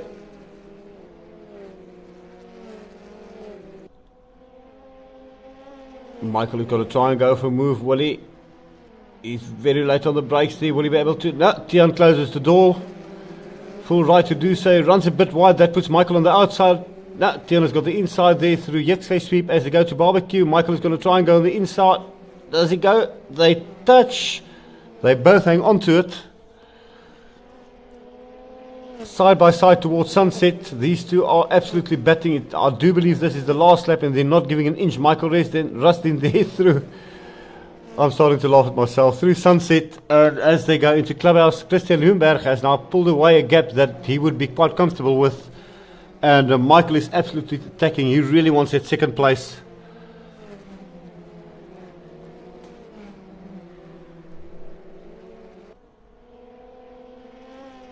Not much happening for 4th, 5th and 6th. The guys having settled down after that superb race and battle they had.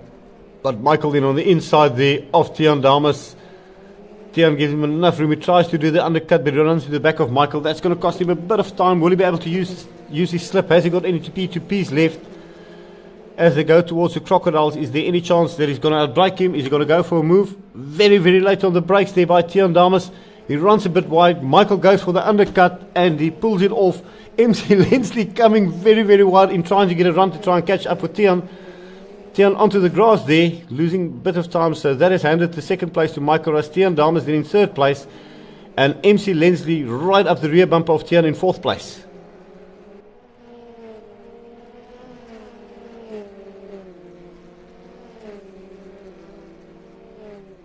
And that is it for you guys. Superb racing for race 2 in Division 2.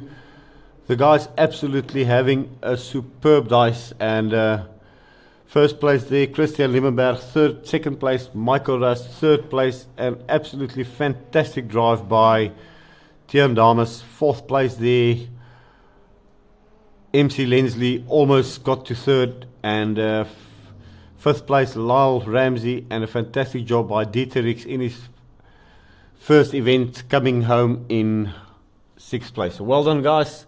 We're going to take about 3 minutes break, and we will be back with the Division 3 races. See you all in a bit.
Welcome back, guys.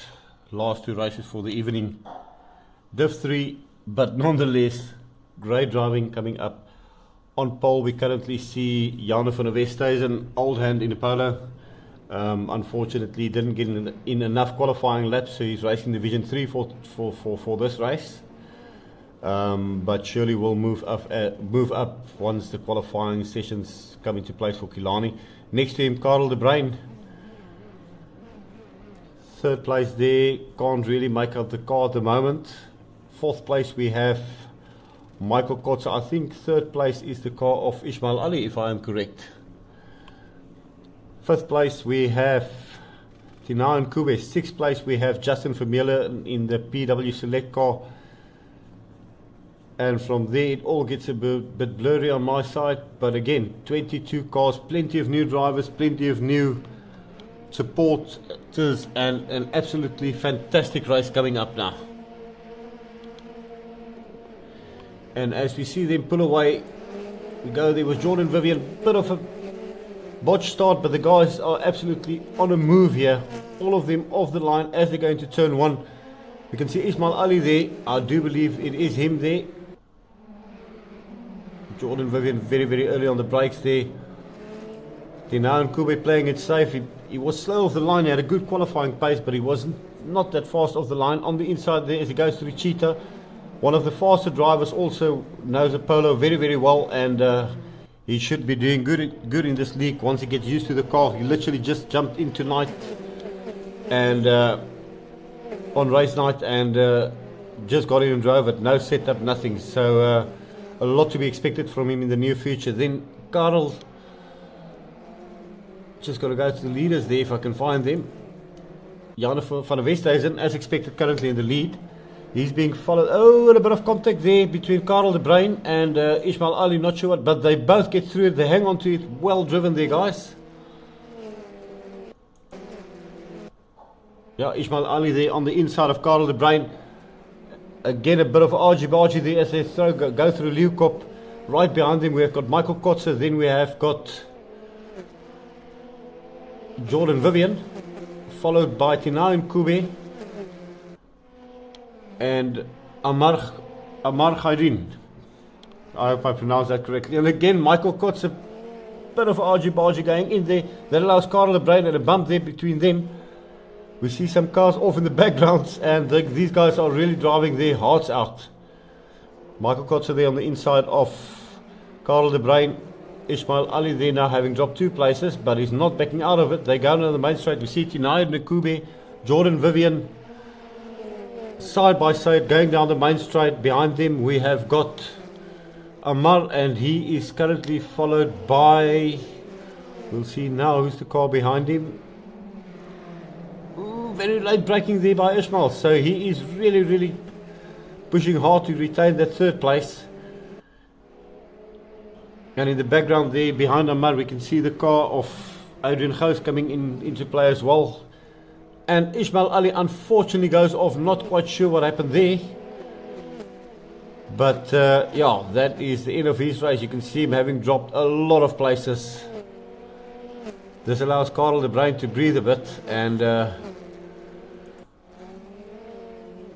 Janu well away. And Karel in 2nd place with Michael Kotze in 3rd place. Michael pushing really, really hard. He's trying to catch up, but he has got Tinai and Kube now coming in very, very quick. Unfortunately, it looks like we have lost Justin Vermeulen. Not sure what happened there.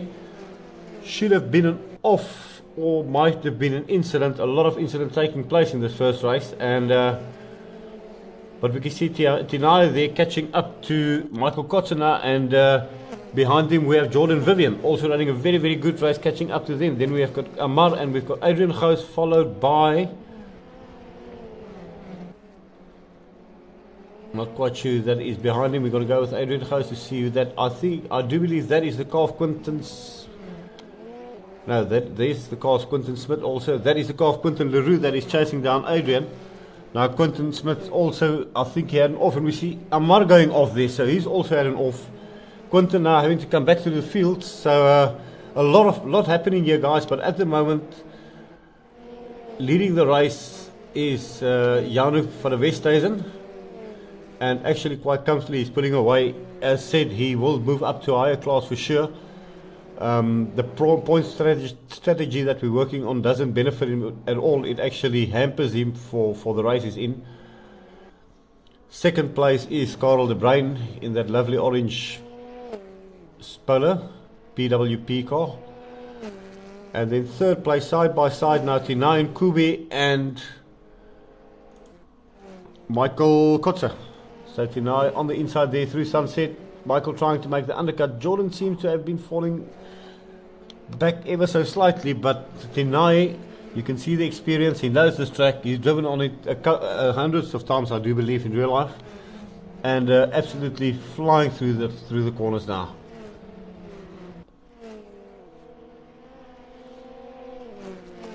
We'll stick with this one for a bit. Tinai and Kubi now. Will he be able to catch up to Karel? Will he be able to pull away from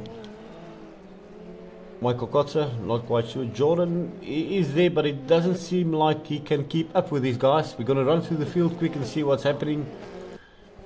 Pierre Barnard there, also a quick guy. Unfortunately, it seems like he also had an off in the early stages of the race, so he's having to battle his way back, but definitely going to be something to look out for, as he is one of the quicker drivers. And and a bit of contact there between, I do believe that is the car of Quinton Smith coming together with not sure who. There we see Adrian Field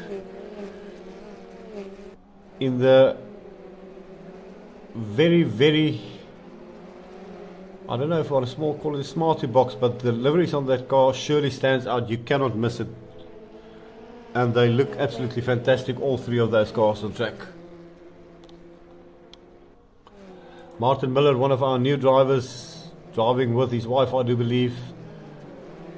First time on Assetto in these cars, and from practice to where they're sure getting quicker and quicker, putting in the practice time, putting in the effort, and that's all that pays off. Up ahead we can see a dice there. We're going to try and follow that one. That's between Amar, Quinton, and trying to see who the blue car is. That is the teammate of, yeah, that is the car of Pierre Barnard. No, that is Pierre Barnard. Sorry, I'm getting confused with the livery. Still trying to learn it at the moment. Marius van Wyk, another lovely looking car. Bit of an off there. Michael Kotze now. Tinai is slowly but surely pulling away. Jordan Vivian still in a solid fourth place, but he is slowly but surely falling back. And that's the car of Neil Lambrecht there. And he's being caught by Quentin Leroux, and then a massive battle with Amar at the moment. Amar having gone off, but seems like he rejoined in this pack, and they've got an absolutely fantastic guys going on here for sure. Oh, putting it on two wheels there. That's actually quite a nice photo moment there. Brilliant looking car that. But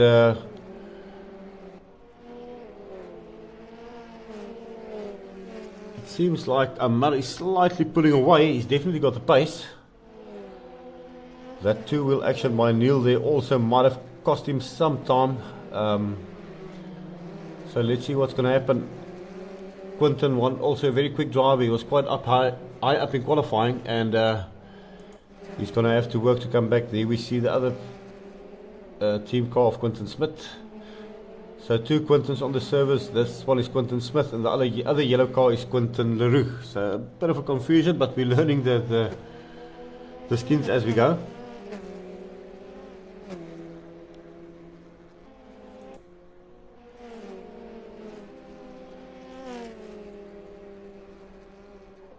And then our only remaining lady driver in this class, unfortunately we seem to have lost Zenray, but Lisa Marie Duplessis still going at it. Her first race ever here with SRA, doing a superb job there. Bit of a wide line there. Behind her we have, I think that is Leon Pieterse. Yeah, Leon Pieterse in the green Polo. And they're not doing bad at all.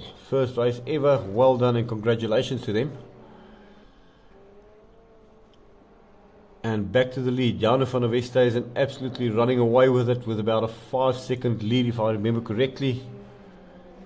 Just enjoying himself. We see Karl de Bruin coming there through Imre out down the main straight now.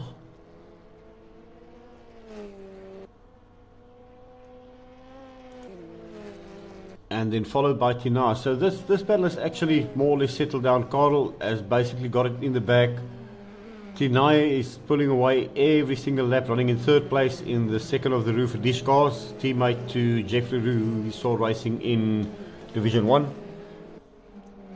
Fourth place there then still belongs to Michael Kotzer in the JDM Polo.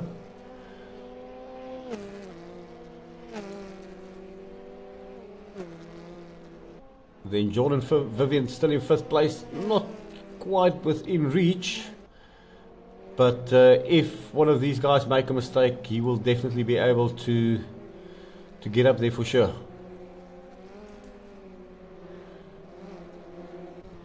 And then in sixth place we see Adrian Gous now being caught by the flying pack of Amar and Neil, and it seems like Quinton has fallen back ever so slightly. Not sure if he made a mistake. We can see Neil in the background there going off track. Amar catching Adrian very, very quickly now. Adrian only 14 years old, and this will actually be his second full sim racing season, so still learning a lot, and being coached by an idiot, so but he's getting there. But Amar catching up very, very quick now. Amar purely definitely has the pace. If he's going to get stuck behind Adrian, he's definitely going to have to contend with Neil Lambrecht, who has lost a bit of time, but he's catching up quite quick now. Amar definitely much, much quicker. And I do believe if Amar gets past Adrian, he's going to be able to catch up to Jordan unless he makes a mistake.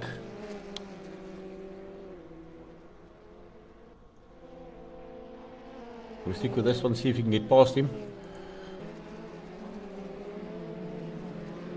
On the inside there, that was quite a good move, and you will see now Amar will immediately start running away from him.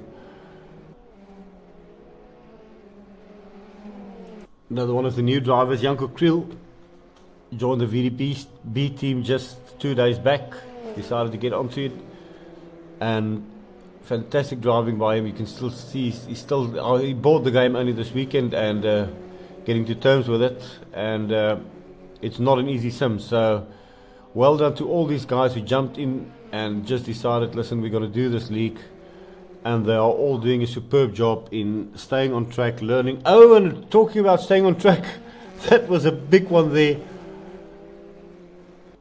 Massive moment there, not sure who that was, but that nicely held on there to continue. I think that was the car of Martin Miller. Yep, that was Martin Miller. Job well done there. Bit of a contact between him and one of the other cars, and he managed to hang on it. Did hit the wall though, but he kept it in the right direction and went on.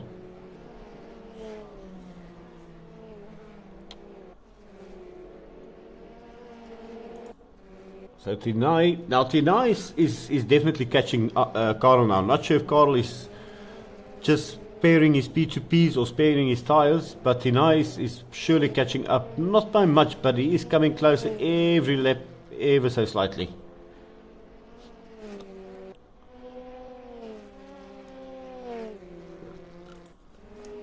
I didn't feel having had a quiet race so far, but putting in a good pace. Teammate of Dylan Conway, unfortunately Dylan unable to race tonight this event due to his pedals having packed up, and he sent it down to Mike McGear in Eastern Cape or somewhere to have them fixed, so hopefully he'll be back on the track, and yeah, he thoroughly enjoys some racing, so it's sad not to see him here, but nonetheless, the team is here. They're all racing and having a joy. We see Ali Ishmael there after his big off, trying to come back to the field now. And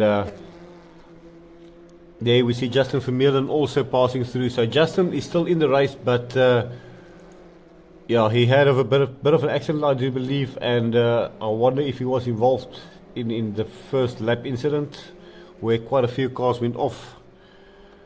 But hanging in there, getting the points, and just having fun. There's actually one of the drivers, once he gets dialed in and gets to speed, is right up your rear bumper, and it is super fast.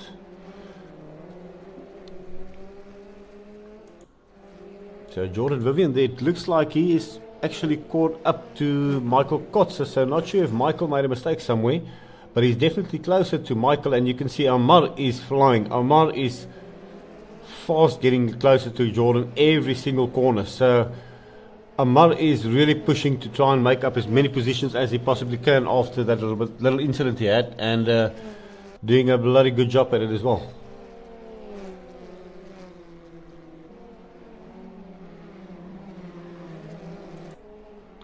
Carl De Bruyn currently in second, just maintaining that gap. Tinai is catching, but not as quick as he would like to. And I think Carl might have the second place in the back at the moment. As he goes through sunset, he's just keeping the car on track, doing a smooth race. Up ahead, you can see Jano already going into the S's. He's absolutely flying and running away from the field. Tinai now driving really hard to try and catch up to Carl, but Carl just maintaining that gap and not making any mistakes, and that is the most important thing in these cars, because the times are so close that if you fall behind, you don't really catch a guy unless he makes a mistake. It's just that simple.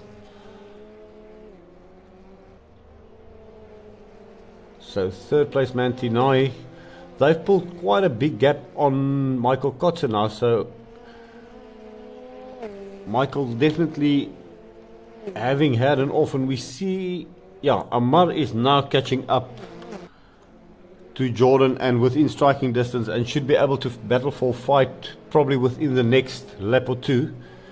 In the background there, we then see Adrian Gous and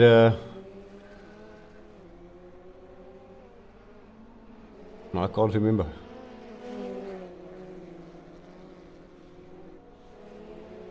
Oh, that's the car of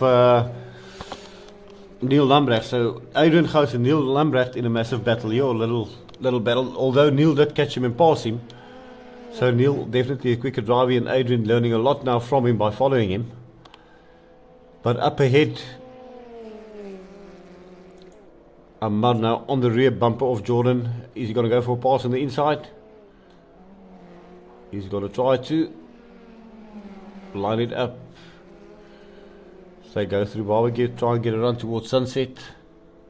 I'm not sure he has got the pace to do it, unless he's got P2P. It looks like he did have P2P on, and he goes on the inside through sunset. Jordan gives him plenty of room. Going for the inside. No, he backs out of it. Amar playing it wisely, just leaving enough room for himself and not making any contact. So Amar then moves up into 5th place, and now will have his eyes set on Michael Kotze. You can see Michael Kotze running up the hill there towards Leeuwkop now.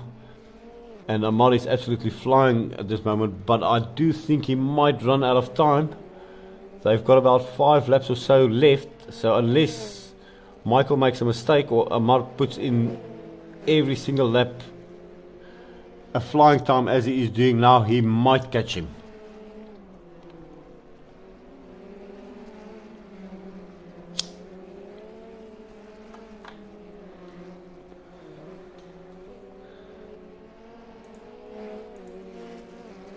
Just giving a little breather to my throat, but we've got to keep our eyes on Amar. At the moment, I'm not sure if there's any other dices going on.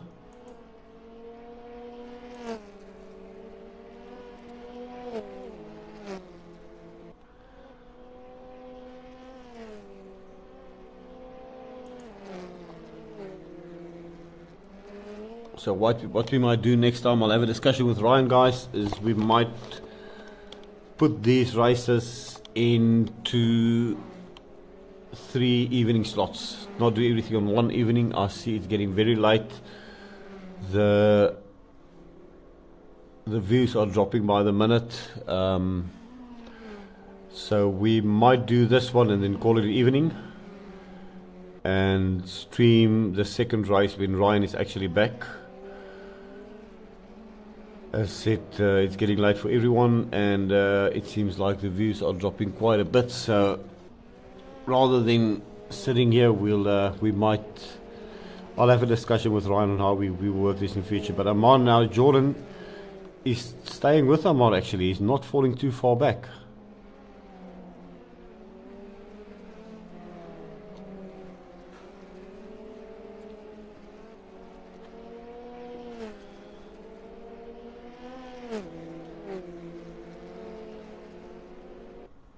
Back to the leader, and Jana van der Westhuizen coming through Ingwe, sorry, as he goes down the main straight. He has literally got this in the back. He's got 4 laps to go towards the end of the race. Second place there, if you look at Karel de Bruin, I'm not sure if he has been caught up. Yeah, he has been caught up by Tinai. So Tinai has slowly but surely caught up to Karel de Bruin and now challenging for second place. So a die starting to ensue here between second and third place drivers, Karel de Bruin and Tinai and Kube.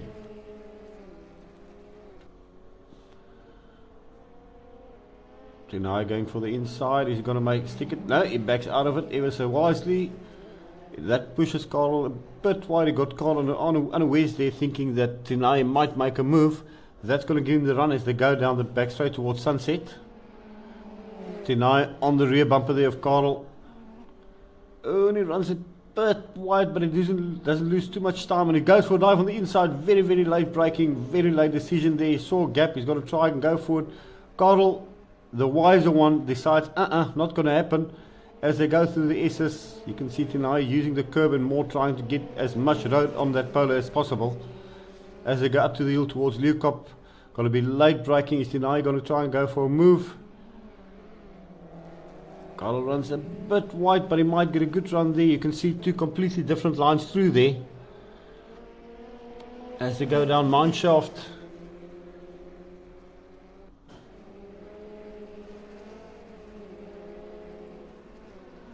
Very late braking there between the guys. Oh, and Karel leaves it too late. He knows on the inside, but he backs out of it again. Karel is just doing enough to stay ahead of Tinai, but Tinai is looking for a way past him. It's one thing to catch up, another to pass a driver, and Karel is a wise driver. He's not the easiest one to pass. And Tinai now on the slipstream and really, really pushing super, super hard. Is he going to go for a pass? He goes on the inside line as they go down the main straight. Tinai is in for a pass. Can he make it stick? Both drivers very late on the brakes. Does Tinai? Tinai runs wide. Karel's going to try and go for the inside line there. You can see Karel already calculating. Wants to get a good run through barbecue, saying, oh, and that might lose him some time. Although it seemed he pulled that one off. He had a bit of an understeer through barbecue, but they're going down to Sunset now. Karel is still on the rear bump of Tinai. Tinai now has a huge orange Polo in his rear view mirror, and you can see Tinai actually lifting the front wheel up as they went through Sunset over the curbs. And you can see these 2 guys are at the absolute limit. They're both using the track and more. None of them want to give up. This is the fight for second place. Karel really, really pushing super, super hard.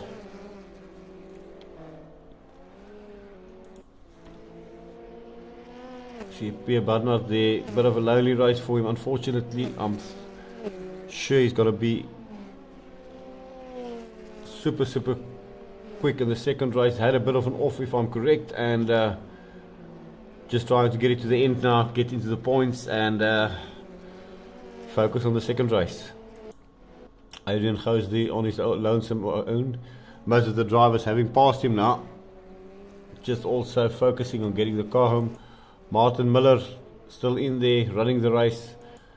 Leon Pieterse, and now Tinai still has the lead, but Karel is not falling too far back, but they are now catching up to the slower drivers, and they are coming up to Leon Pieterse. So, and that was just in time. It could have played a role there, but Tinai takes the win, takes second place then there. Karel de Bruin in third place, Michael Kotze in fourth, And Amir Gaidin takes 5th place.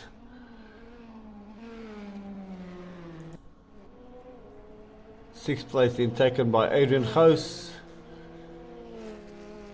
And Adrian Field crossing the line in 7th place.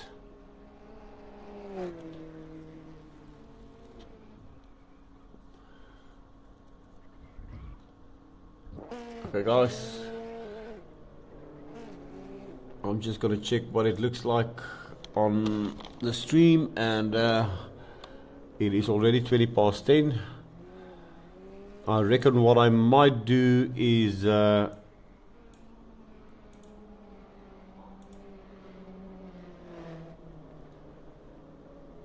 we might,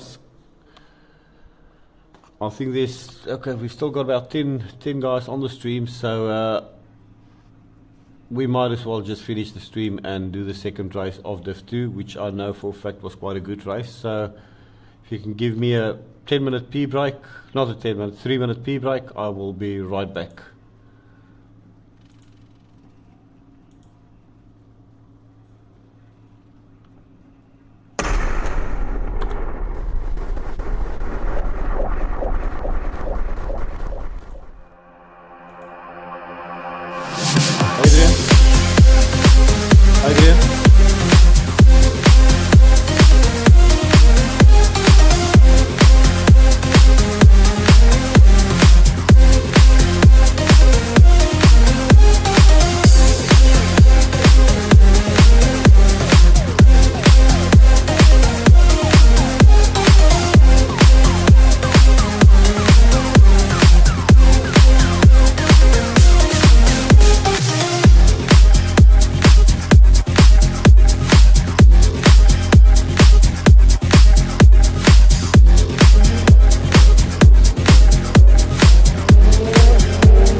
Welcome back guys, final race of the evening.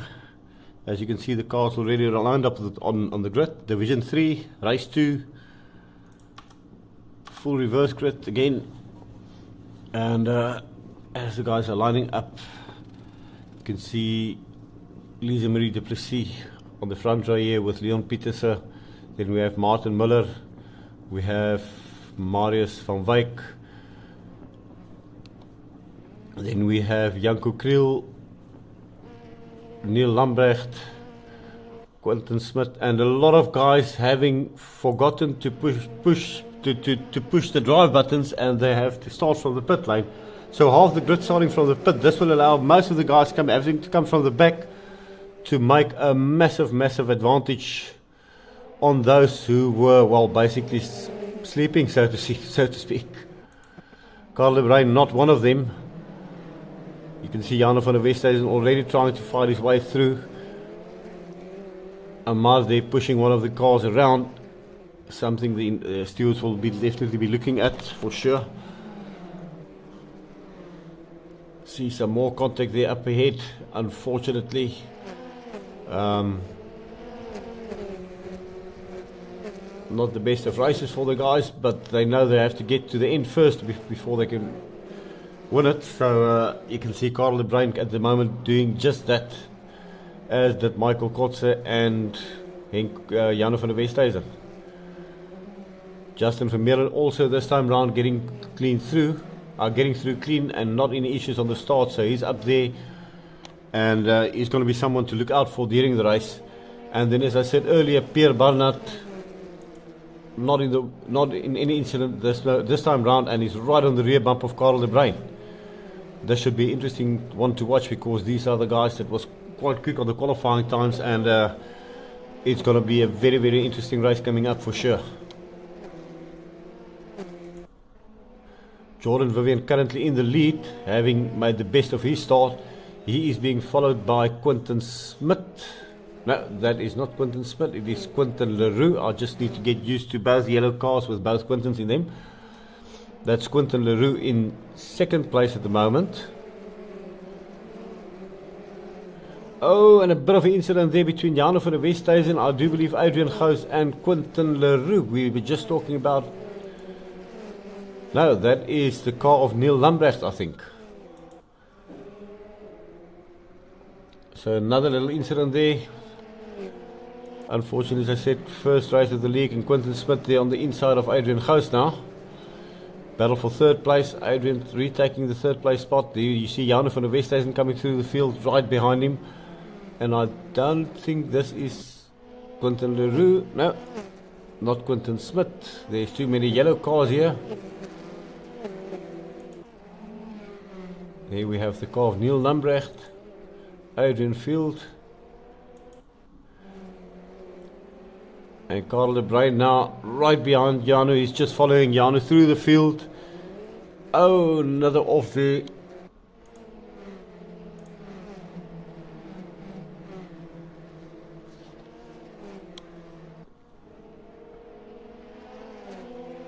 You can see Karel de Bruin, Janne van der Westhuizen, Pierre Barnard,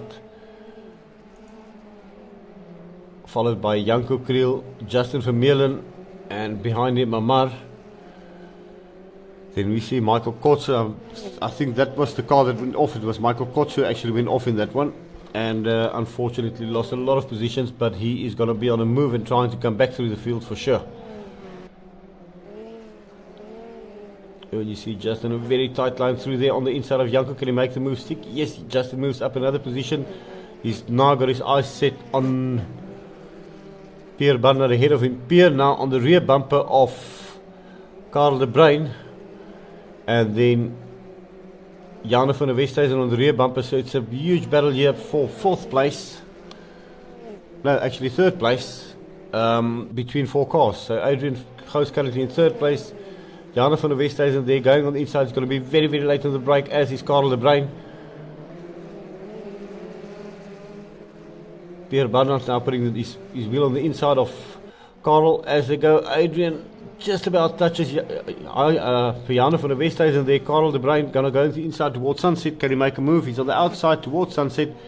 Pierre Barnard on in the slipstream of Adrian Gous. He knows Adrian is slow, so he falls in behind Karel de Bruin. Adrian touches the inside curb. Karel on his outside. Can he make the move stick? Bit of a touch there between the two drivers. Karel now on the inside. Karel, as they go towards the S, is still on the inside. Can he make this pass? Jordan Vivian still in the lead at the moment, and in second place Quentin Leroux. So Quentin falling back, losing a bit of ground towards Jordan Vivian. Janne van der Westhuizen are coming up very, very quick after having gone through the traffic, so he's going to try and fight for first place. But then Karel de Bruin, having had passed Adrian Gous, is now up into fourth place, and is going to try and maximize on his advantage. Pierre Barnard now stuck behind Adrian Gous. and trying to make a move on the inside. Does he pull it off? He runs a bit wide. Adrian Gous then on the inside as they come towards Cheetah. They're going side by side through there. Karel de Bruin now trying to do his best to catch up to the guys in front of him. But look at this. Justin Vermeulen now is caught up with this little battle. And we've got Amar in there. We've got Justin, Adrian Gous, as well as Janko Kriel now joining the battle. So it's a 5-car battle now. Adrian, being the slower driver, he's trying to make that Polo as wide as possible without causing any incident, and it is making for some good racing at the moment. Justin Vermeulen there on the inside of Pierre Barnard now. Very, very late on the brakes there. Pierre just cuts him off. Amar now trying to come on the inside there to get right up to the rear bump of Justin Vermeulen. Janko Kriel also in there, and we see Michael Kotzer now coming into play, and Amar putting his nose in where it shouldn't be and almost getting caught out, but he hangs on to it, and but he loses some ground onto Justin and now falls into the hands of Janko and Michael Kotzer.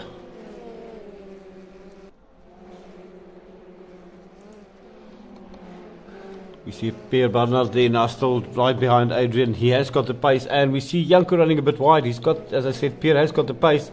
He just needs to get past Adrian, and I'm even saying my own kid's name wrong. Whoops. And Justin now going uphill, catching up to Pierre. He's going to go for a move on the inside. They've got a flying Amar coming up from behind, as well as Michael Kotz, who's also really, really pushing hard. Adrian somehow has managed to put a small gap on these guys, and that was very, very tight again. Amar he really wants to get past there. Justin playing it safe and deciding, okay, let him go. There's plenty more laps to come, and plenty more mistakes to be made. So Justin the wiser one here, and he's got to watch this battle and see how it unfolds. And you can see they're talking about mistakes. Amar runs wide, almost into the tyre wall there. Don't know if he wanted to go for some crisps in a Russian, but he's back on track, and having to do it all over again. Justin again on the inside there.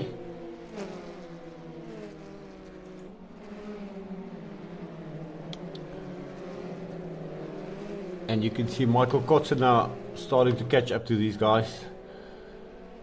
So, and Michael's going for a bold move. Can he pull that off? He puts it on the inside there, and he makes the move stick. And now we see Pierre Barnard now on the outside of Adrian Gous. Amar coming in on the inside of Pierre Barnard. Pierre has got it nicely done there, cuts him off just to get back into the line. Amar going to try and go for the inside towards the S's. He backs out of it.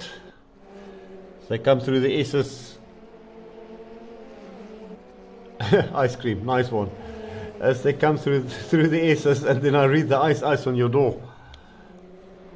Pierre Barnard trying every little thing to get past Adrian Gous at the moment, and Amar is, you just have to keep your eye on him, because he's also right up there, and he's going to try and make a move. As soon as he sees a gap, he's going to put it in there. And I think he was told by Jano, because Jano says, if the badge fit, the car fits.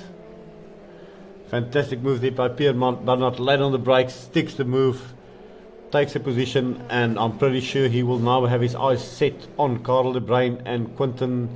And it looks like Quinten has actually lost the place to Karel de Bruin. So something happened there. Quinten Smith having fallen back.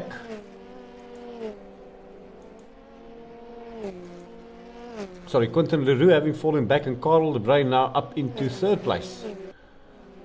Fourth place then Quinten Leroux, and a massive dive still going on. Adrian Gous there, and Amar makes a massive dive. Takes out both Adrian Gous, which in turn takes out Pierre Barnard. The steward's definitely going to have a look into this driver for sure.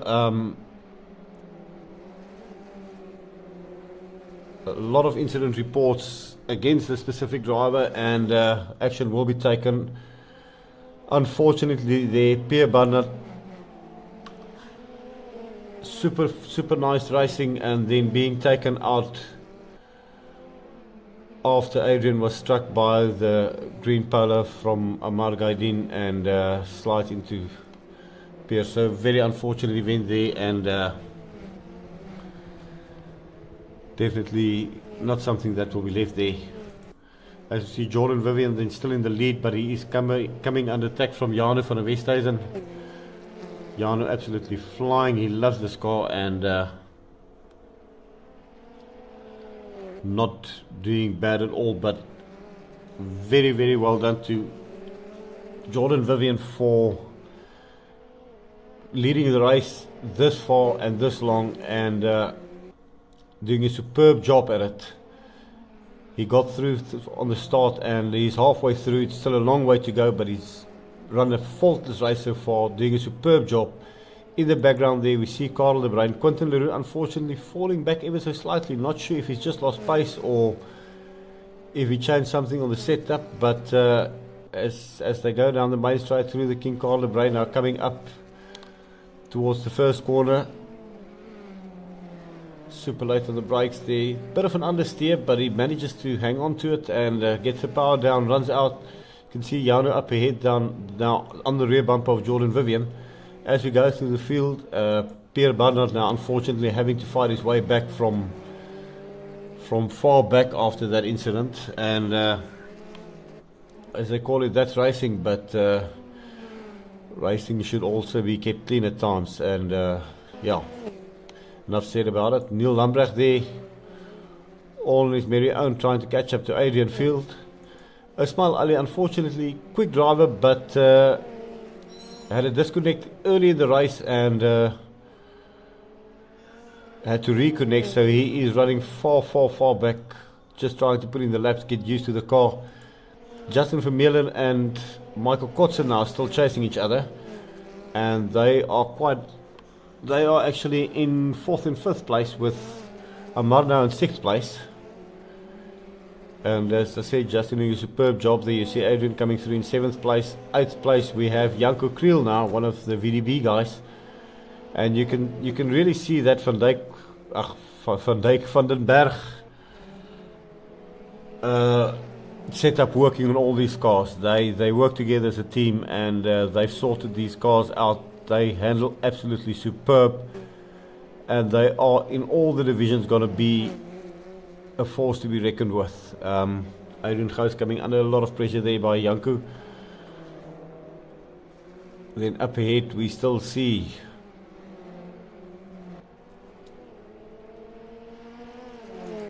Jordan Vivian. Yeah, Janu having now taken the lead, made quite easy work of that. Karel de Bruin, and Karel actually catching up to Jordan, so Karel really pushing very, very hard to try and catch up here. And then Justin Vermeulen and Michael Kotze now side by side, so these two are going hard at it, while they've got a green monster behind them. And they will be watching the mirrors as well as each other and really pushing it. I think this race can go down to the wire, and it should be one to watch.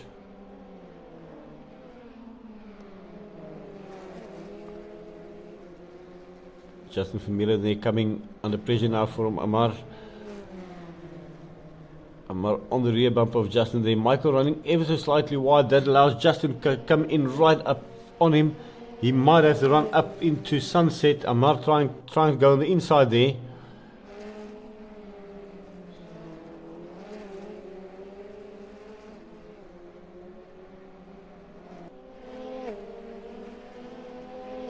And on the chat, the bicycle equals P2P. Yeah, the P2P only works if you use it at the right place at the right time, but it doesn't give that much of a difference. And again, we see Amar in the wars. Bit of a bump pass there, and almost lost it there. Michael Kotze just going over the curb, hangs onto it very nicely, but nearly loses it. Well done there, not going into the tyre wall. So Amar having passed him now and taking 4th place there. 5th place now Michael Kotze, and 6th place we have Justin Vermeulen.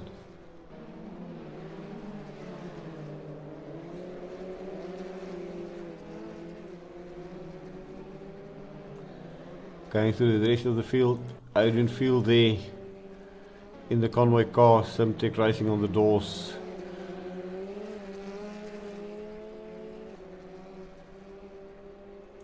Quentin Leroux is just hanging in there. He is still currently in 4th place, and but he is being caught by the guys behind him. Marius van Wyk there, as I said, a wonderful looking car. Just enjoying himself as he goes through XK sweep up onto barbecue. Having a solid run, getting the points, and just doing a good job. Lisa Marie Duplessis there, our only lady driver, not doing bad at all. Coming through Crocodiles, bit of a curb hop there. Love that livery, looks absolutely fantastic. And Neil Randberg there, all on his own. Wonderful looking car. We had an off, we saw it earlier in race 2. Behind them we can see a battle going on. We're going to try and follow that one. Oh, and that was between...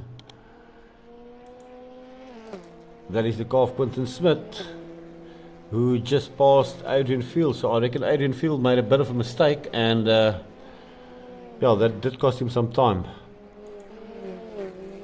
But the battle's still going on at the moment. Janko Kriel and Adrian Gous running side by side. And now look at this, Pierre Barnard, after he's off, coming back and joining the battle into the closing stages of the race. So we currently have 1 or 2 battles going on. That is the battle of, well, Carl actually, is he catching up to Jordan? Yeah, he is slowly but surely catching up to Jordan. So we'll keep our eye on that one. Then we have Pierre Barnard, who is now caught up to the two youngsters, Janko and Adrian. And he's going to have to get past them with laps running out. Oh, and Janko makes a mistake. That allows Pierre to immediately get past him. And then we have got the battle between Justin Vermeulen. And look at this, Justin Vermeulen, Quentin Leroux. Oh, and Quentin runs very, very wide there. That allows Michael Kotze to get past him. Amar then through the S's ahead of him, and I do believe that puts him into 3rd place, then Michael Kotze into 4th, and Justin Vermeulen into 5th place.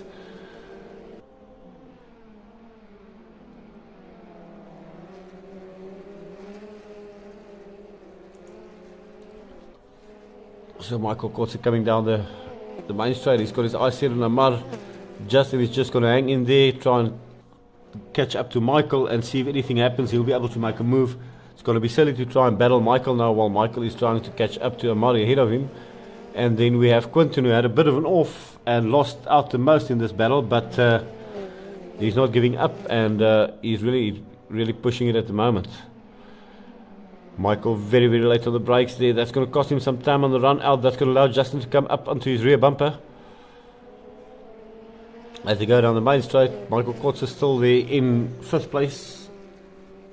And the back box being caught there by Janne van der Westhuizen.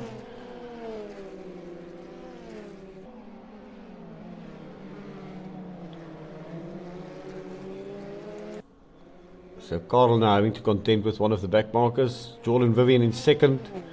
Karel de Bruin in 3rd. Amar Haydin in 4th. And then we have Michael Kotze in 5th. It does seem like you have lost a bit of ground. Justin Vermeulen running in 6th there. 7th place, Quentin Leroux.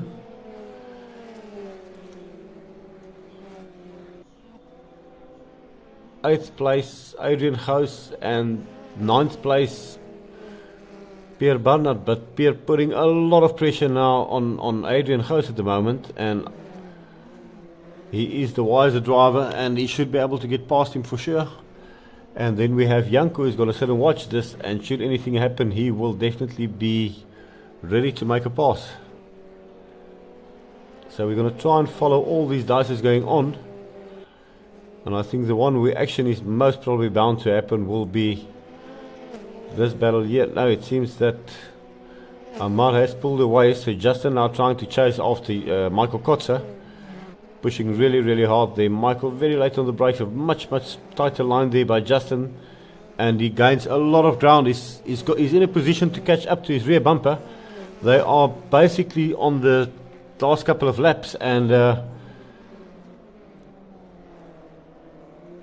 Justin having to push really hard. They've also got a back marker to contend with. So let's see what's going to happen here.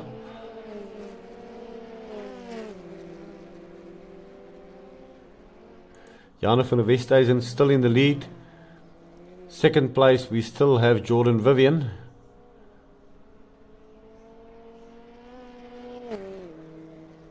Jordan Vivian there in second place. Carl De Bruin pushing it hard, as hard as he can, but unable to really catch up. We see Jordan coming through Sunset there.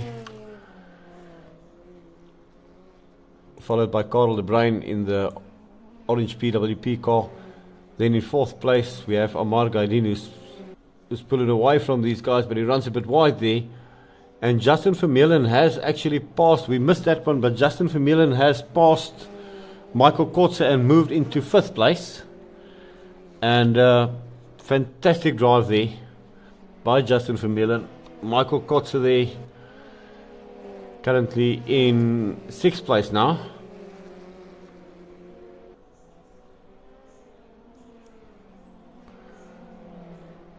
Quentin Leroux still there in seventh place, and then in the background you can see a massive field coming up, a battle for eighth place, and it's Pierre Barnard who has actually managed to pass Adrian Gous, running a bit wide. Adrian's going to go on the inside there. They have been joined by Neil Lambrecht, so it's Adrian Gous, Pierre Barnard, Janko Kriel,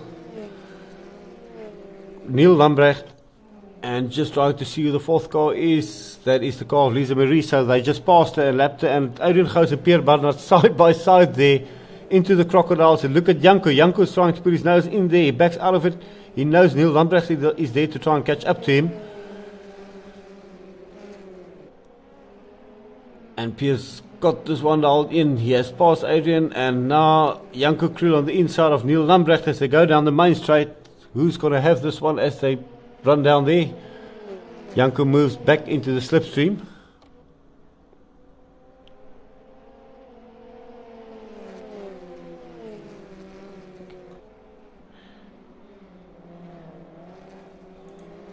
Neil Lambrecht there, and Pierre has run by it, which has allowed Adrian Gous to slip back into 8th place there. Pierre moves back into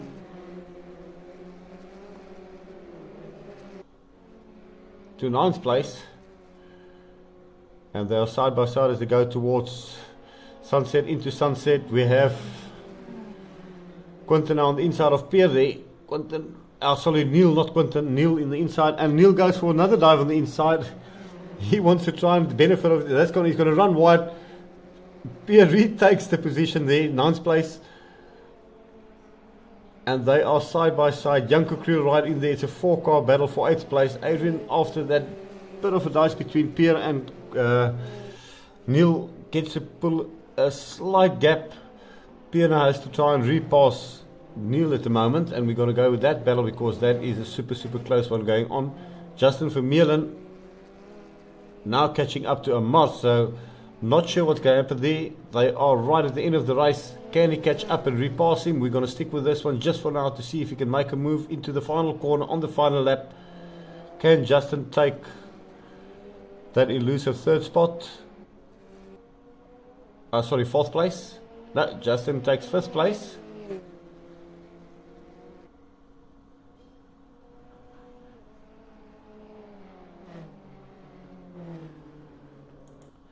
Then back to this dice. Adrian Gous 8th.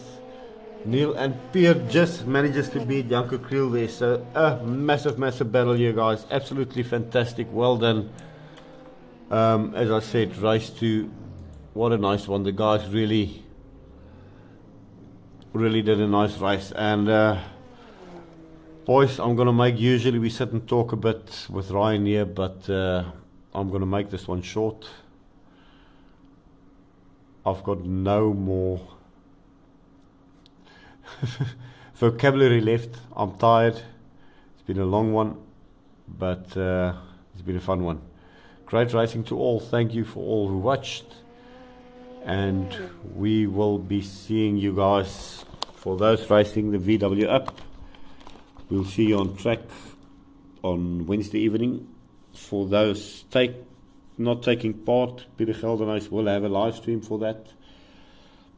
And when Ryan is back on the weekend, we will also do another stream with commentary on the ups. And then this coming Sunday, it's Kyalami and the Polos. Thanks again for everyone who joined, and enjoy the rest of your evening. Cheers, guys.